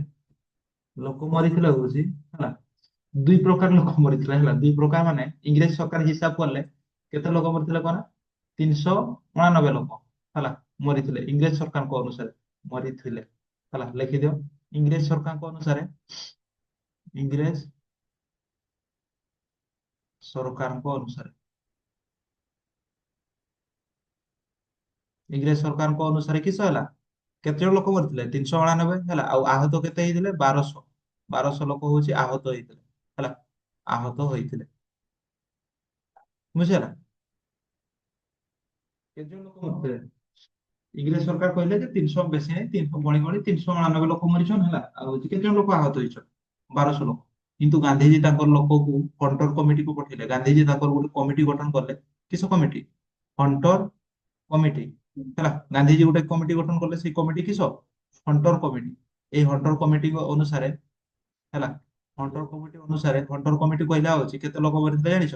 1200 ଲୋକ ମରିଥିଲେ। 1200 ଲୋକ ମରିଥିଲେ ହେଲା। କେତେ ଜଣ ଲୋକ ମରିଥିଲେ? 1200। ଆଉ ହଉଛି 3600 ରୁ ଅଧିକ ଆହତ ହେଇଥିଲେ। 3600 ରୁ ଅଧିକ ହଉଛି କିସ? ଆହତ ହେଇଥିଲେ ହେଲା। ତ ଇଂରେଜ ମାନେ କଣ କି ପାଇଁ କହିଲେ କଣ? ଯଦି କହିଥାନ୍ତେ ହଉଛି 1200 ଲୋକ ମରିଥିଲେ, ସମସ୍ତେ ଯଦି ଜାଣି ପକେଇଥାନ୍ତେ ଆହୁରି ମାନେ ରାଗି ଯାଇଥାନ୍ତା ନାଇଁ କଣ, ଭାରତ ଲୋକ ଏତେ ଜଣଙ୍କୁ ମାରି ଦଉଛ ହେଲା। ତ ସେଇ ପାଇଁ ହଉଛି ଇଂରେଜ ମାନେ ମିଛ କହିଥିଲେ ହେଲା। ଗାନ୍ଧୀଜୀ ଗୋଟେ କମିଟି ଗଠନ କରି ଗଣବା ପାଇଁ ପଠେଇଲେ। କେତେ ଜଣ ଲୋକ ମରିଥିଲେ? 1200। ଆଉ ହଉଛି ଆହତ କେତେ ହେଇଥିଲେ? 3600 ରୁ ଅଧିକ। ବୁଝିହେଲା? ବୁଝିପାରିଲ ନା? ହେଲା। ତ ଏଇଆ ହଉଛି କିସ? ଆମର ଜାଲିଆନାୱାଲା ବାଗ ହତ୍ୟାକାଣ୍ଡ ହେଲା। ଗାନ୍ଧୀଜୀଙ୍କ ମଧ୍ୟକୁ ଏମିତି କି ସେ ଯେତେବେଳେ ହଉଛି କିସ ଏମିତି ହେଲା, ଗାନ୍ଧୀଜୀଙ୍କୁ ମଧ୍ୟ ସେଇ ସ୍ଥାନକୁ ଯିବା ପାଇଁ ସୁଯୋଗ ଦିଆଗଲାନି ହେଲା। ମାନେ ଯେଠି ହତ୍ୟାକାଣ୍ଡ ହେଲା ସେଇ ଗାନ୍ଧୀଜୀଙ୍କୁ ମଧ୍ୟ ସେଠକୁ ଯିବା ପାଇଁ ସୁଯୋଗ ଦିଆଗଲାନି। ତାପରେ ଧୀରେ ଧୀରେ ଏଇ ଖବରଟା ହଉଛି ବ୍ୟାପିଗଲା। ଭାରତବାସୀଙ୍କ ମନରେ ଇଂରେଜ ସରକାର ପ୍ରତି ଘୃଣା ଭାବ ହେଲା। ତ ଯେତେବେଳେ ଭାରତର ଲୋକମାନେ ଜାଣିଲେ ଇଂରେଜ ସରକାର ଏତେ ଖରାପ କାମ କରିଛନ୍ତି, ଏତେ ଅମାନୁଷିକ ପଶୁ ଭଳିଆ କାମ କରିଛନ୍ତି, ତ କିସ ହେଲା, ଇଂରେଜ ସରକାରଙ୍କ ବିରୁଦ୍ଧରେ ଆନ୍ଦୋଳନ ଷ୍ଟାର୍ଟ କଲେ ହେଲା। ସେ ସମୟରେ ପଞ୍ଜାବର ଜଣେ ସ୍ୱାଧୀନତା ଯୁବକ ଥିଲେ, ତାଙ୍କ ନାମ ହଉଛି ଉଧାମ ସିଂ। ଉଧାମ ସିଂ ଜାଣିଛ? ଶୁଣିଛ ନାମ? ଶୁଣିଛ ନା ନାଇଁ? ଉଧାମ ସିଂ, ତାଙ୍କ ଘର ହଉଛି କି ପଞ୍ଜାବ ହେଲା। ସେ ସେକାଳେ ହେଲା, ସେ କୋଳେ ବୋଳେ କୌଶଳେ ଜେନେରାଲ ଡାୟରଙ୍କୁ ଶାସ୍ତି ଦେବା ପାଇଁ ଶପଥ ନେଲେ ହେଲା। ଶେଷରେ ଇଂଲଣ୍ଡ ଇଂଲଣ୍ଡରେ ଶେଷରେ ଇଂଲଣ୍ଡରେ ଗୁଳି କରି ଜେନେରାଲ ଡାୟରଙ୍କୁ ହତ୍ୟା କଲେ ହେଲା। ତ ପଞ୍ଜାବର ସେଇ ଯୋଉ ଜେନେରାଲ ଡାୟର ହଉଛି କିସ କଲେ, ଏତେ ଜଣ ଲୋକକୁ ମାରିଲେ ନା କୋଉଠି? ଜାଲିଆନାୱାଲା ବାଗଠାରେ ହେଲା। ତ ସେ ଜେନେରାଲ ଡାୟରଙ୍କୁ କିଏ ମାରିଥିଲା ଜାଣିଛ? ପଞ୍ଜାବର ଉଧମ ସିଂ। ଉଧମ ସିଂ ହେଲା। ସେ ହଉଛି ଯେତେବେଳେ ଉଧମ ସିଂ ଜାଣିଲେ ହେଲା, ଉଧମ ସିଂ ଜାଣିଲେ ଏମିତି ଏମିତି ହେଇଛି, ଆଉ ଉଧମ ସିଂଙ୍କର ଫ୍ୟାମିଲି ମଧ୍ୟ ଥିବେ ଏଇଠି ହେଲା। ଫ୍ୟାମିଲି ମଧ୍ୟ ଥିବେ, ମୃତ୍ୟୁବରଣ କରିଥିବେ। ଜେନେରାଲ ଡାୟର ମାରିଛନ୍ତି ମାନେ ଯୋଉ ରାଗ ରହିବ ନା ନାଇଁ, ମୋର ପରିବାରକୁ ମାରିଛ, ମୋର ଦେଶର ଲୋକମାନଙ୍କୁ ମାରିଛ ହେଲା। ତ ଉଧମ ସିଂ ସେ ଜେନେରାଲ ଡାୟରଙ୍କୁ ଇଂଲଣ୍ଡରେ ଗୁଳି କରି ହତ୍ୟା କରିଥିଲେ। ବୁଝିହେଲା? କୋଉଠି? ଇଂଲଣ୍ଡରେ ଗୁଳି କରି ହତ୍ୟା କରିଥିଲେ। ବୁଝିହେଲା? ଜେନେରାଲ ଡାୟରଙ୍କୁ ହତ୍ୟା କିଏ କଲା? ଆମର ହଉଛି ସିଂ। ଉଧମ ସିଂ। ତାପରେ ପଢିକି ସାରିଦବା ହେଲା। 42 ଅଛି, ଟାଇମ ହେଇନି। ତାପରେ କିସ ହେଲା ଦେଖବା, ଇଂରେଜ ସରକାରଙ୍କ ଦମନମୂଳକ ନୀତି ଓ ଆଇନ ବିରୋଧରେ ଭାରତୀୟମାନେ ଆନ୍ଦୋଳନ କଲେ ହେଲା। ତ ଇଂରେଜ ମାନେ ଯୋଉ ନୀତି ନିୟମ ଆଇନ ବାହାର କରିଥିଲେ, ସେଇ ବିରୋଧରେ ଭାରତୀୟ ମାନେ ଆନ୍ଦୋଳନ କଲେ। ମାନେ ହଉଛି ଇଂରେଜ ସରକାରଙ୍କର କିଛି ନୀତି ନିୟମ ମାନବାନି ହେଲା। କହିଲେ ମହାତ୍ମା ଗାନ୍ଧୀ ଏହି ଆନ୍ଦୋଳନ ନେତୃତ୍ୱ ନେଲେ। ନେତୃତ୍ୱ କିଏ ନେଲେ? ମହାତ୍ମା ଗାନ୍ଧୀ ହେଲା। ତ ଯେତେବେଳେ ହଉଛି ଜାଲିଆନାୱାଲା ବାଗ ହତ୍ୟାକାଣ୍ଡ ହେଲା ହେଲା, ତ ଆନ୍ଦୋଳନ ଷ୍ଟାର୍ଟ ହେଲା। ଆନ୍ଦୋଳନ ପରେ ଆନ୍ଦୋଳନ ହେଲା। ତ ମହାତ୍ମା ଗାନ୍ଧୀ ଲିଡର ରହିଲେ ହେଲା। ତ 1920 କିସ ହେଲା, 1920 ହଉଛି ଆନ୍ଦୋଳନ ହେଲା ହଉଛି ଅସହଯୋଗ ଆନ୍ଦୋଳନ ହେଲା ହେଲା। ହେଡିଂ ଦେଇଦିଅ, ଲେଖିଦିଅ ହଉଛି କିସ? ଅସହଯୋଗ ଆନ୍ଦୋଳନ। ଅସହଯୋଗ ଆନ୍ଦୋଳନ 1920। 1920 କିସ ହେଲା? ଅସହଯୋଗ ଆନ୍ଦୋଳନ। ଅସହଯୋଗ ଆନ୍ଦୋଳନ ତା ମାନେ ହଉଛି କିସ କର, ଇଂରେଜ ସରକାରଙ୍କୁ କିଛି ସାହାଯ୍ୟ କରବାନି ହେଲା। 1920 କିସ ହେଲା? ଅସହଯୋଗ ଆନ୍ଦୋଳନ। ଅସହଯୋଗ ଆନ୍ଦୋଳନ ମାନେ କିସ? ଇଂରେଜ ସରକାରଙ୍କୁ ଆଉ କିଛି ସାହାଯ୍ୟ କରାଯିବନି। ଇଂରେଜ ସରକାର ମାନେ ଭିଆଇପି ଲୋକ, ସେମାନେ ରୋଷେଇ କରି ଖାଇବେ, ଭାରତୀୟ ମାନଙ୍କୁ ମୂଲିଆ ଲଗେଇବେ ହେଲା। ଭାରତୀୟ ମାନଙ୍କୁ ଇଏ କିସ ମାନେ କିଛି କରିବନି ହେଲା। ତ ଭାରତୀୟ ମାନେ ଯଦି ରୋଷେଇ କରି ନ ଦେଲେ ଇଂରେଜ ସରକାର ଖାଇବେ କିସ? ଖାଇବେନି ହେଲା। ଭାରତୀୟ ମାନେ ଚାଷ କରିବେ ହେଲା। ତ ଭାରତୀୟ ମାନେ ଯଦି କହିବେ ଆମେ ଚାଷ କରବାନି, ଆମେ ପଛେ ମରେ କିନ୍ତୁ ହଉଛି ଆମେ ଚାଷ କରି ଇଂରେଜ ସରକାର ଖାଦ୍ୟ ଦେବାନି, ତ ଇଂରେଜ ସରକାର ରହିପାରିବେ ହେଲା। ତ ହଉଛି 1920 ହଉଛି ଅସହଯୋଗ ଆନ୍ଦୋଳନ ହେଲା। ତାର ନେତୃତ୍ୱ କିଏ ନେଲେ? ମହାତ୍ମା ଗାନ୍ଧୀ ହେଲା, ବୁଝିଲା। କିନ୍ତୁ ହଉଛି ଲକ୍ଷ୍ୟ ଥିଲା ହଉଛି ଅହିଂସା ଉପାୟରେ, ବୁଝିଲା। ଅହିଂସା ଉପାୟରେ ମାନେ ହଉଛି କି ସବୁ ମାନେ ପିଟା ପିଟି କାହାକୁ କରବନି ହେଲା, ମାନେ ହଉଛି ଇଂରେଜ ସରକାରଙ୍କ କଥାକୁ ମାନବନି ହେଲା, ଠିକ ଅଛି। କିନ୍ତୁ ଯେ ଇଂରେଜ ସରକାର ତୁମକୁ ପିଟିଲେ ତୁମେ ତାକୁ ପିଟିବ, ସେମିତି ନାହିଁ ହେଲା। ଇଂରେଜ ସରକାର ଅହିଂସା ଉପାୟରେ ମାନେ ଇଂରେଜ ସରକାର ପିଟିଲେ ବି ତୁମେ ତାଙ୍କର କଥାକୁ ଚୁପଚାପ ଶୁଣ ହେଲା, କିନ୍ତୁ ତାଙ୍କର କଥା ମାନନି, ବୁଝିଲା। ଏଇ ଉପାୟରେ ଆନ୍ଦୋଳନ ହେଲା, ବୁଝିପାରିଲ? ବୁଝିଲୁ ନା? ତାପରେ ଦେଖା କିସ ହେଲା, ଅସହଯୋଗ ଆନ୍ଦୋଳନ ହେଲା। କିନ୍ତୁ ଏଇ ଆନ୍ଦୋଳନ ଷ୍ଟାର୍ଟ ହେଇଥିଲା 1920 ଅଗଷ୍ଟ ମାସ 1 ତାରିଖ ଦିନ ଆରମ୍ଭ ହେଇଥିଲା ହେଲା। ବନ୍ଦ କି ପାଇଁ ହେଲା ଜାଣିଛ? ଏ ଆନ୍ଦୋଳନ ବନ୍ଦ ହେଲା କି ପାଇଁ? ଭାରତୀୟ ମାନେ ହଉଛି ଗୋଟେ ପୁଲିସ ଷ୍ଟେସନ ଜଳେଇ ଦେଲେ, ବୁଝିଲା। ଭାରତୀୟ ମାନେ କିସ 1922 ରେ 1922 ରେ କିସ କଲେ? ଭାରତୀୟ ମାନେ ପୋଲିସ ଷ୍ଟେସନ ଜଳାଇ ଦେଲେ। ଭାରତୀୟ ମାନେ ପୋଲିସ ଷ୍ଟେସନ ଜଳାଇ ଦେଲେ ହେଲା। ପୋଲିସ ଷ୍ଟେସନ ଷ୍ଟେସନ ଜଳାଇଲେ ଜଳାଇଲେ ହେଲା।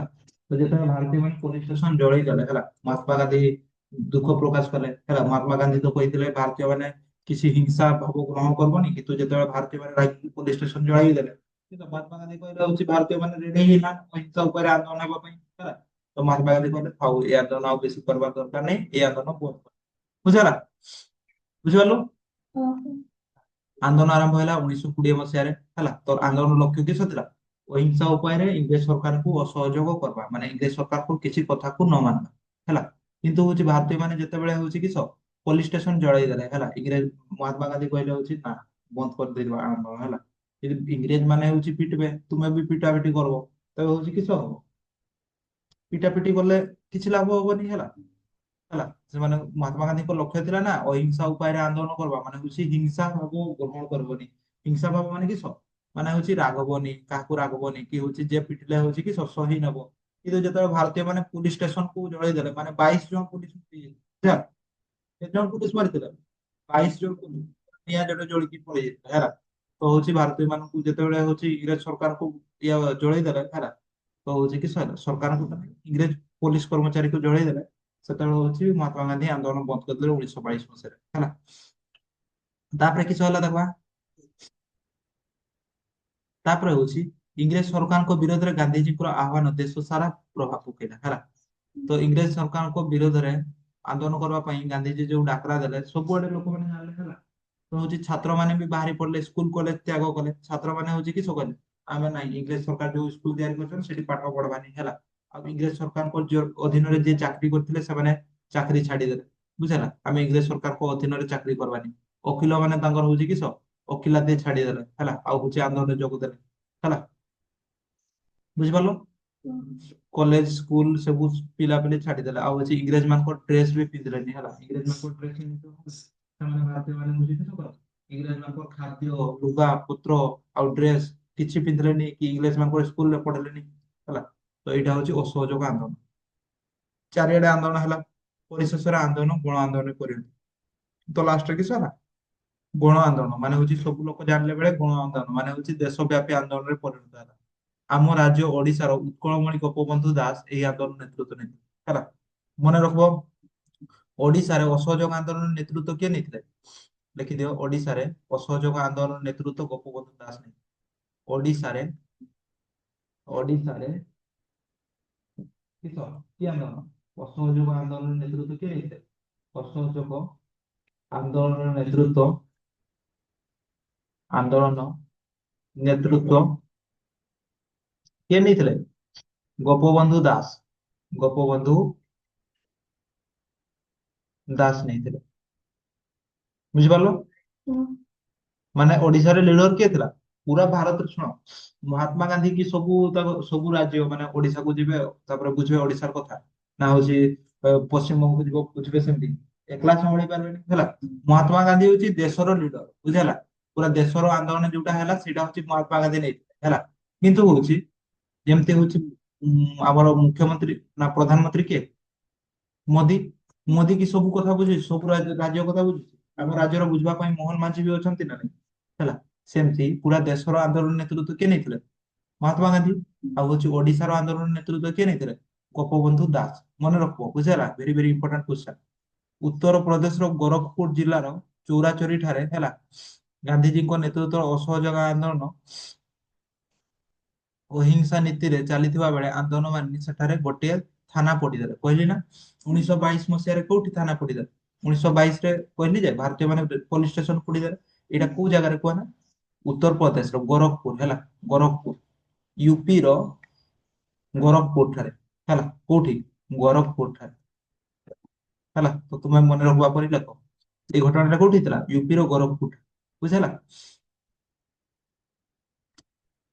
ବୁଝିହେଲା? ତ ଯେତେବେଳେ ହଉଛି ଗୋରଖପୁରରେ ଥାନା ପୋଡିଦେଲେ କିସ ହେଲା? ଆନ୍ଦୋଳନ ବନ୍ଦ ହେଇଗଲା ହେଲା। ପୁଲିସ ମାନେ ହଉଛି ଜୀବନ୍ତ ଯୋଡି ହେଇ ପଡି ମରିଗଲେ ହେଲା। ତ ହଉଛି କିସ ହେଲା? ଆନ୍ଦୋଳନ ବନ୍ଦ ହେଲା ହେଲା। ଏହି ପରିସ୍ଥିତିରେ ଗାନ୍ଧିଜୀଙ୍କର ମନ ବହୁତ ଦୁଃଖ ହେଲା। ସେ ଦେଖିଲେ ହିଂସା ମାର୍ଗରେ ଅସହଯୋଗ ଚାଲିଲେ ବିଭ୍ରାଟ ଦେଖାଦବ ହେଲା। ସହଜରେ ସ୍ଵାଧୀନତା ସଂଗ୍ରାମ ଆଗ ଆଗେଇବ ନାହିଁ। ତେଣୁ ସେ ଅସହଯୋଗ ଆନ୍ଦୋଳନ ବନ୍ଦ କରିଦେଲେ। କଣ ପାଇଁ ବନ୍ଦ ହେଲା ଅସହଯୋଗ ଆନ୍ଦୋଳନ ଜାଣିପାରିଲ ହେଲା? କାରଣ ହଉଛି ୟୁପି ରେ ହଉଛି ଲୋକମାନେ ହଉଛି ପୋଲିସ ଷ୍ଟେସନ ପୋଡିଦେଲେ ହେଲା। ତାପରେ ଦେଖ କିସ ହେଲା? ଅସହଯୋଗ ଆନ୍ଦୋଳନ ବନ୍ଦ କଲେ। ଏହି ଅବସରରେ ସରକାର ଗାନ୍ଧିଜୀଙ୍କୁ ଗିରଫ କଲେ ହେଲା। ତ ସେଇ ଯେ ପୁଲିସ ଷ୍ଟେସନ ଜାଳିଦେଲେ ହେଲା। ତ ଲିଡର ଯିଏ ତାକୁ ଗିରଫ ହବ ନା ଯିଏ ଜାଳିଛି ତାକୁ ଗିରଫ? ଯିଏ ଜାଳିଛି ସେମାନଙ୍କୁ ତ ଗିରଫ କରିବେ ହେଲା। ଗାନ୍ଧିଜୀଙ୍କୁ ବି ଗିରଫ କରିବେ ହେଲା। ତ ଗାନ୍ଧିଜୀଙ୍କୁ ଗିରଫ କରାଗଲା ହେଲା। 1922 ମାର୍ଚ୍ଚ 1922 1922 ହେଲା ମାର୍ଚ୍ଚ 12 ହେଲା ଗାନ୍ଧିଜୀଙ୍କୁ କିସ କରାଗଲା? ଗିରଫ। ଗାନ୍ଧିଜୀଙ୍କୁ ଗିରଫ କରାଗଲା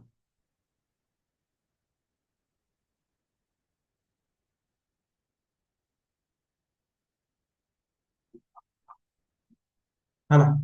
ଏଇ ଦିନ ହଉଛି ଆନ୍ଦୋଳନ ବନ୍ଦ ହେଲା ହେଲା। 1922 ମାର୍ଚ୍ଚ 12 ତାରିଖ ଦିନ ଆନ୍ଦୋଳନ ବନ୍ଦ ହେଲା। ଆଉ ସେଇଦିନ ହିଁ କିସ କରାଗଲା? ଗାନ୍ଧିଜୀଙ୍କୁ ଗିରଫ କରାଗଲା। ବୁଝିହେଲା?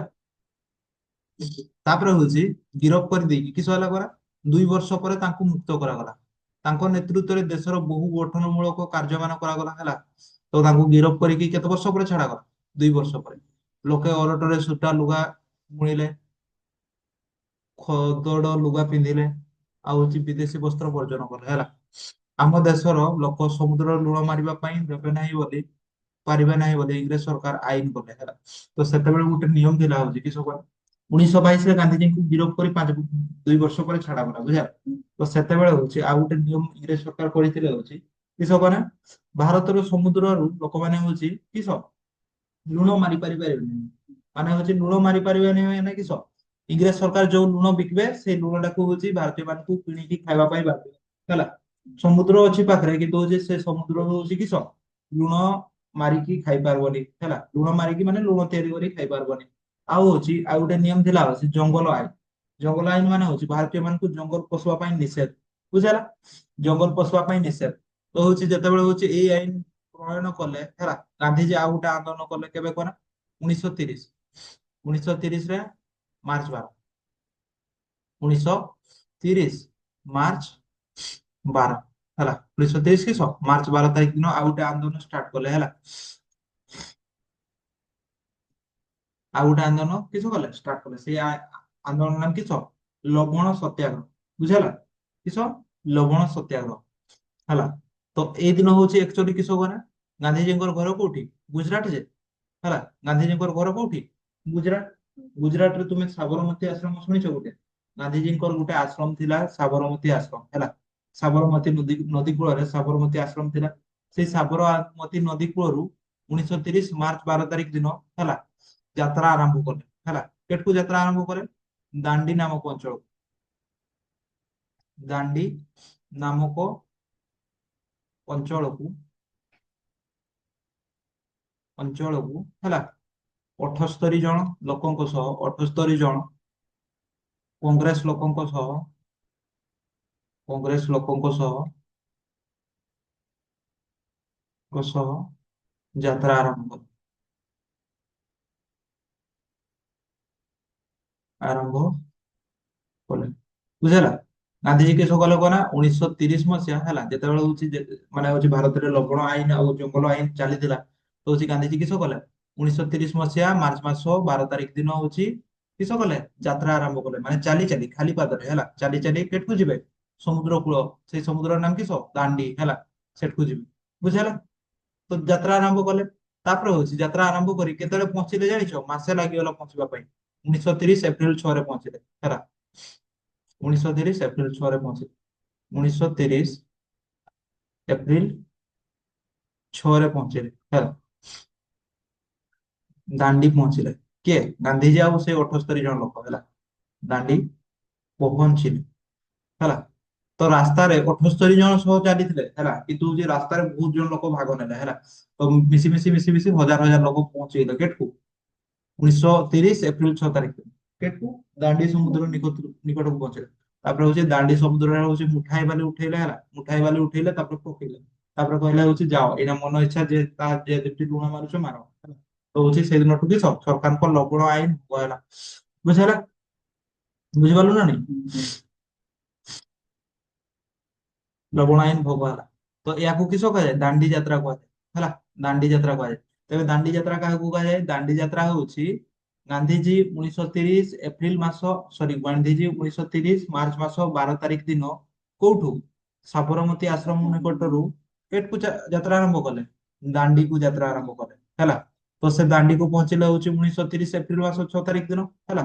ଏହାକୁ କିସ କୁହାଯାଏ ଦାଣ୍ଡି ଯାତ୍ରା କୁହାଯାଏ ବୁଝିହେଲା। ଏପ୍ରିଲ ମାସ 6 ତାରିଖ ଦିନ ପହଞ୍ଚିଥିଲେ ହେଲା। ତାପରେ କିସ ହେଲା ତାପରେ ପରେ ପରେ ହଉଛି ଇଞ୍ଚୁଡି ହେଲା। ଓଡିଶାର କୋଉଠି ହେଇଥିଲା ଓଡିଶାର କୋଉ ସମୁଦ୍ର କୂଳରେ ହଉଛି ମାନେ ଲୁଣ ମାରା ହେଇଥିଲା ଇଞ୍ଚୁଡି ଅସ୍ତରଙ୍ଗ ଗୋପ ହୁମା ଇରମ ହେଲା। ଏଗୁଡାରେ ହଉଛି ଓଡିଶାରେ କିସ ହେଇଥିଲା ଲୁଣ ମାରା ହେଇଥିଲା। ମନେ ରଖ ଓଡିଶାର ହଉଛି ଇଞ୍ଚୁଡି ଅସ୍ତରଙ୍ଗ ଗୋପ ହୁମା ଇରମ ଏଇ ଜାଗାରେ ହଉଛି ଲୁଣ ମାରା। ତାପରେ ହଉଛି କିସ ଏହାର ନେତୃତ୍ୱ ହେଇଥିଲେ ନବକୃଷ୍ଣ ଚୌଧୁରୀ ମାଳତୀ ଦେବୀ ରମା ଦେବୀ ଆଉ ଅନ୍ୟାନ୍ୟ ବହୁ ନେତୃସ୍ଥାନୀୟ ବ୍ୟକ୍ତି ହେଲା। ଓଡିଶାରେ ଏଇ ଲବଣ ସତ୍ୟାଗ୍ରହର ନେତୃତ୍ୱ କିଏ ହେଇଥିଲେ ନବକୃଷ୍ଣ ଚୌଧୁରୀ ରମା ଦେବୀ ମାଳତୀ ଦେବୀ ହେଲା।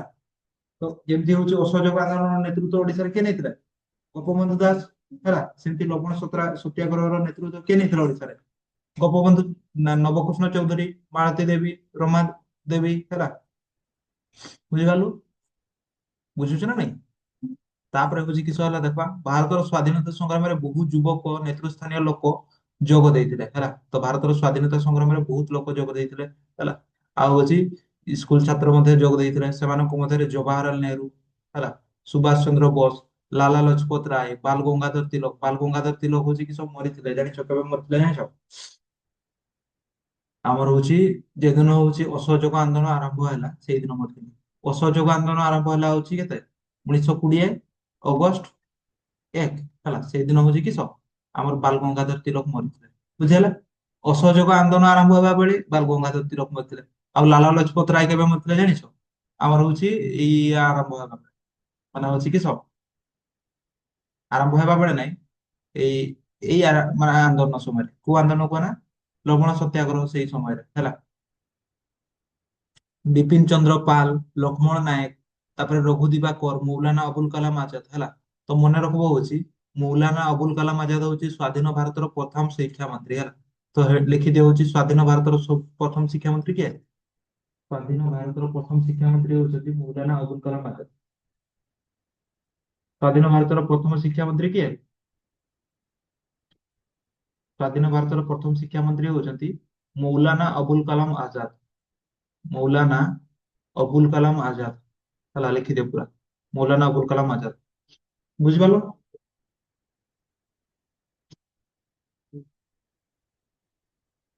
ଜିକେ ବି ପଚାରେ ହେଲା ମୌଲାନା ଅବୁଲ କାଲାମ ଆଜାଦ କିଏ ସ୍ଵାଧୀନ ଭାରତର ପ୍ରଥମ ଶିକ୍ଷା ମନ୍ତ୍ରୀ ବୁଝିହେଲା। ସେ ଭାରତ ରତ୍ନ ପୁରସ୍କାର ମଧ୍ୟ ପାଇଥିଲେ। ଆଉ ସର୍ଦ୍ଦାର ବଲ୍ଲଭ ଭାଇ ପଟେଲ କିଏ ଜାଣିଛ ଲୌହ ମାନବ ଶୁଣିଛ ଲୌହ ମାନବ ଶୁଣିଛ ଯେମିତି ହଉଛି ଦୌଡରାଣୀ କିଏ ପିଟି ଓଷା। ତାପରେ ହଉଛି ଆମର କିସ କୋଇଲି କିଏ ଭାରତର କୋଇଲି କିଏ ଲତା ମଞ୍ଗେସକର ହେଲା। ଆଉ ହଉଛି ଇଏ କାହାକୁ କୁହାଯାଏ କାନ୍ତ କବି ଲକ୍ଷ୍ମୀକାନ୍ତ ମହାପାତ୍ର ବୈଷ୍ଣବ କବି ସେମିତି ଶୁଣିଛ ନା ନାଇଁ। ହେଲା, ସେମିତି ହଉଛି ଆମର ଶିକ୍ଷା ମନ୍ତ୍ରୀ ଇଏ କିଏ ଲୌହ ମାନବ କାହାକୁ କୁହାଯାଏ ସର୍ଦ୍ଦାର ବଲ୍ଲଭ ଭାଇ ପଟେଲକୁ କୁହାଯାଏ ଲେଖିଦିଅ। ଲୌହ ମାନବ କାହାକୁ କୁହାଯାଏ ସର୍ଦ୍ଦାର ବଲ୍ଲଭ ଭାଇ ପଟେଲ। ଲୌହ ମାନବ କାହାକୁ କୁହାଯାଏ ସର୍ଦ୍ଦାର ବଲ୍ଲଭ ଭାଇ ପଟେଲ ହେଲା। ଲୌହ ମାନବ ହଉଛନ୍ତି କିଏ ସର୍ଦ୍ଦାର ବଲ୍ଲଭ ଭାଇ ପଟେଲ। सरदार वल्लभ भाई पटेल ହେଲା। ତ ସବୁଠୁରୁ ଗୋଟେ ମନେ ରଖିବ ହେଲା, ଭାରତର ସବୁଠୁ ଉଚ୍ଚା ପ୍ରତିମୂର୍ତ୍ତି ମାନେ ସବୁଠୁ ବେଶୀ ବଡ ପ୍ରତିମୂର୍ତ୍ତି କୋଉଟା ଜାଣିଛ? ଜାଣିଛୁ? ସର୍ଦ୍ଦାର ବଲ୍ଲଭ ଭାଇ ପଟେଲଙ୍କର ଗୋଟେ ମୂର୍ତ୍ତି ଅଛି ହେଲା, ଦେଖିଦବା।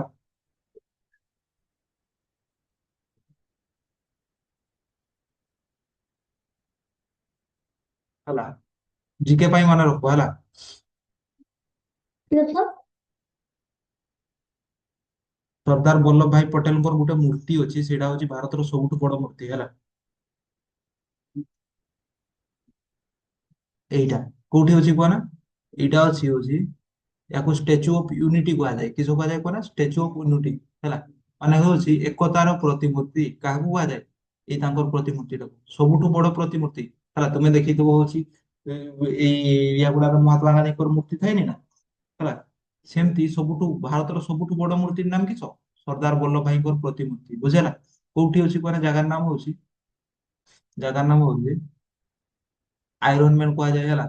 ତ ଏଇଟା ଅଛି ହଉଛି ଗୁଜରାଟରେ ହେଲା। କୋଉଠି ଅଛି? ଗୁଜରାଟ, ବୁଝିପାରିଲୁ ହେଲା। ତ ଜିକେରେ ପଡବ, ପଚାରିବ ହଉଛି ସବୁଠୁ ବଡ ମୂର୍ତ୍ତି କୋଉଠି ଅଛି? ଗୁଜରାଟରେ। କାହାର ମୂର୍ତ୍ତି? ସର୍ଦ୍ଦାର ବଲ୍ଲଭ ଭାଇ ପଟେଲଙ୍କର ହେଲା, ସବୁଠୁ ବଡ। ବୁଝିପାରିଲ? ମନେ ରହୁଛି ନା ନାଇଁ, ନା ଖାଲି ଗପ ଶୁଣୁଛୁ?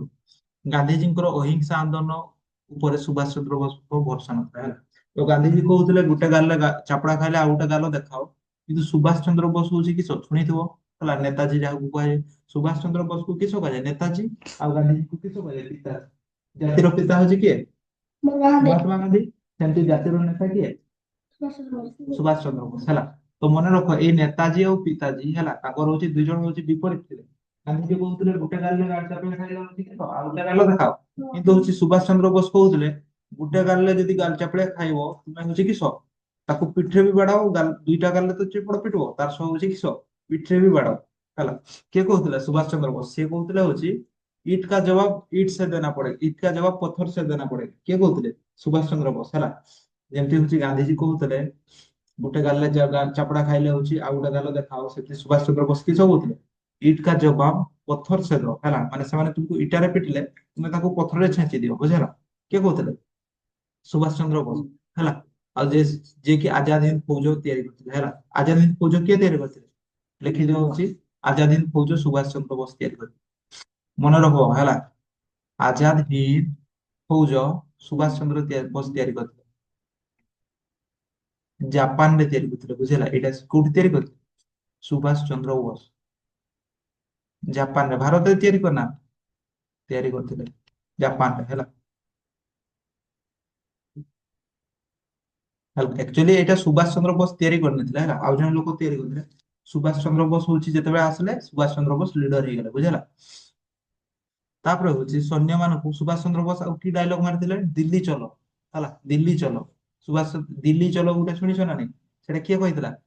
ସୁଭାଷ ଚନ୍ଦ୍ର ବୋଷ। ଆଉ କହିଥିଲେ ହଉଛି ମତେ ରକ୍ତ ଦିଅ, ମୁଁ ତୁମକୁ କିସ ସ୍ୱାଧୀନତା ଦେବି।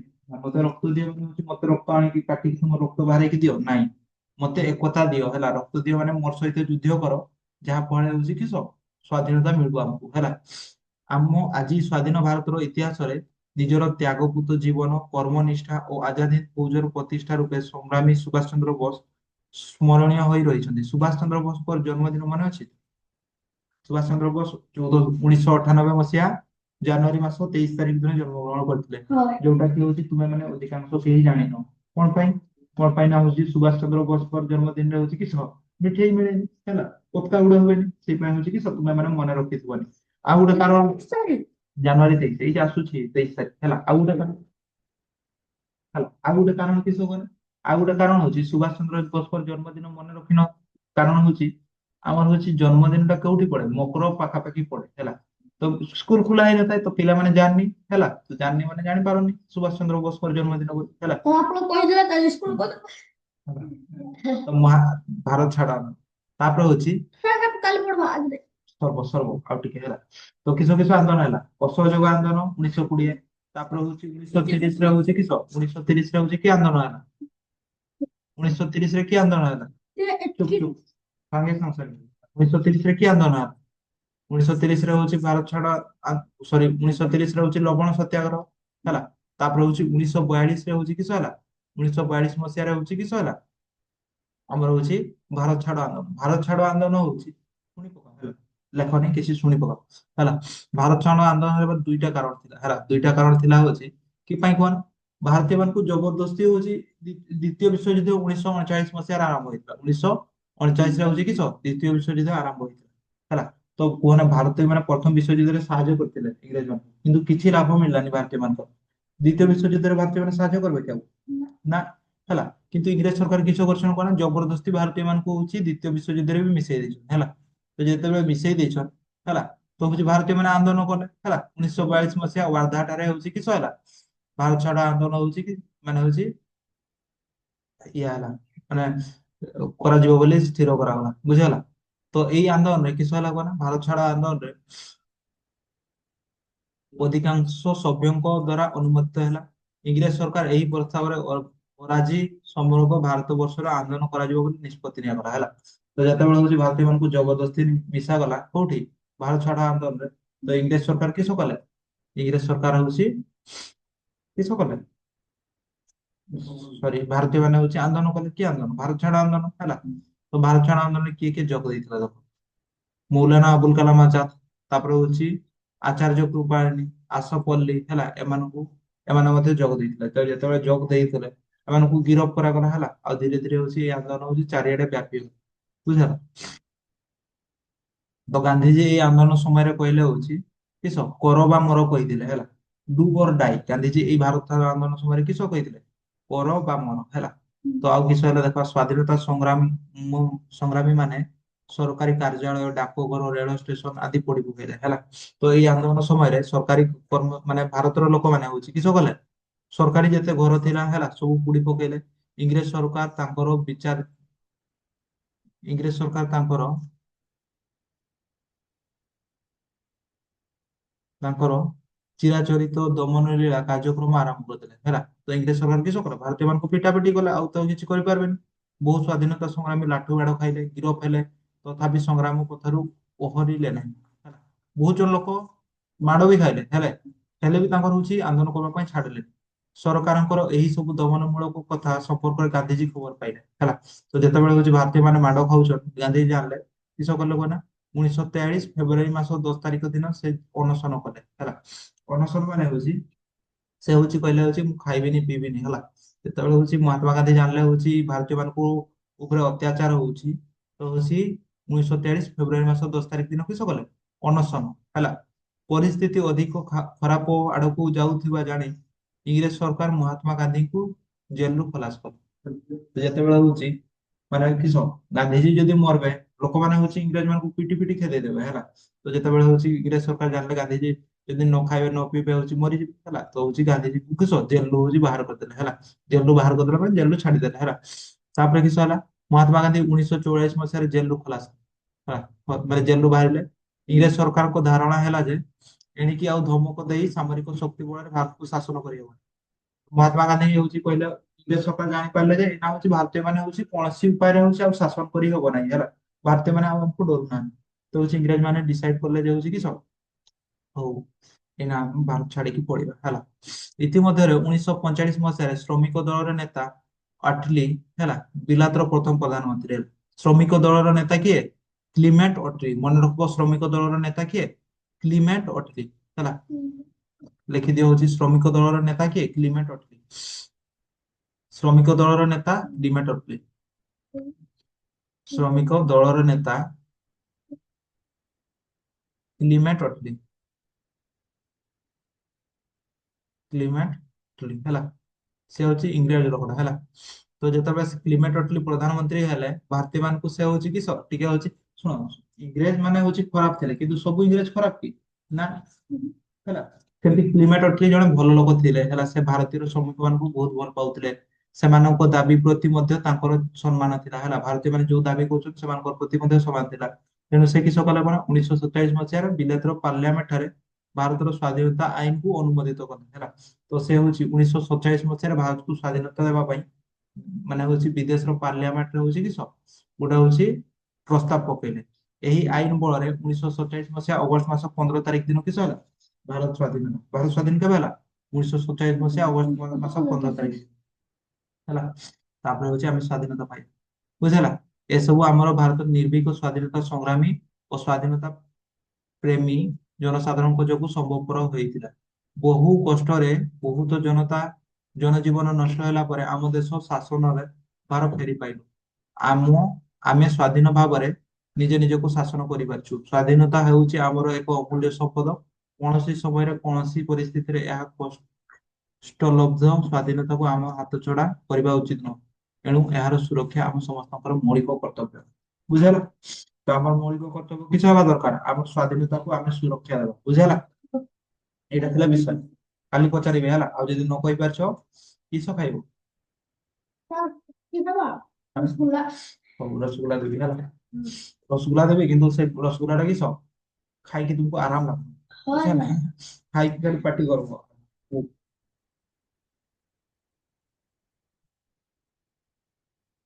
ଥିଲା ବେଶ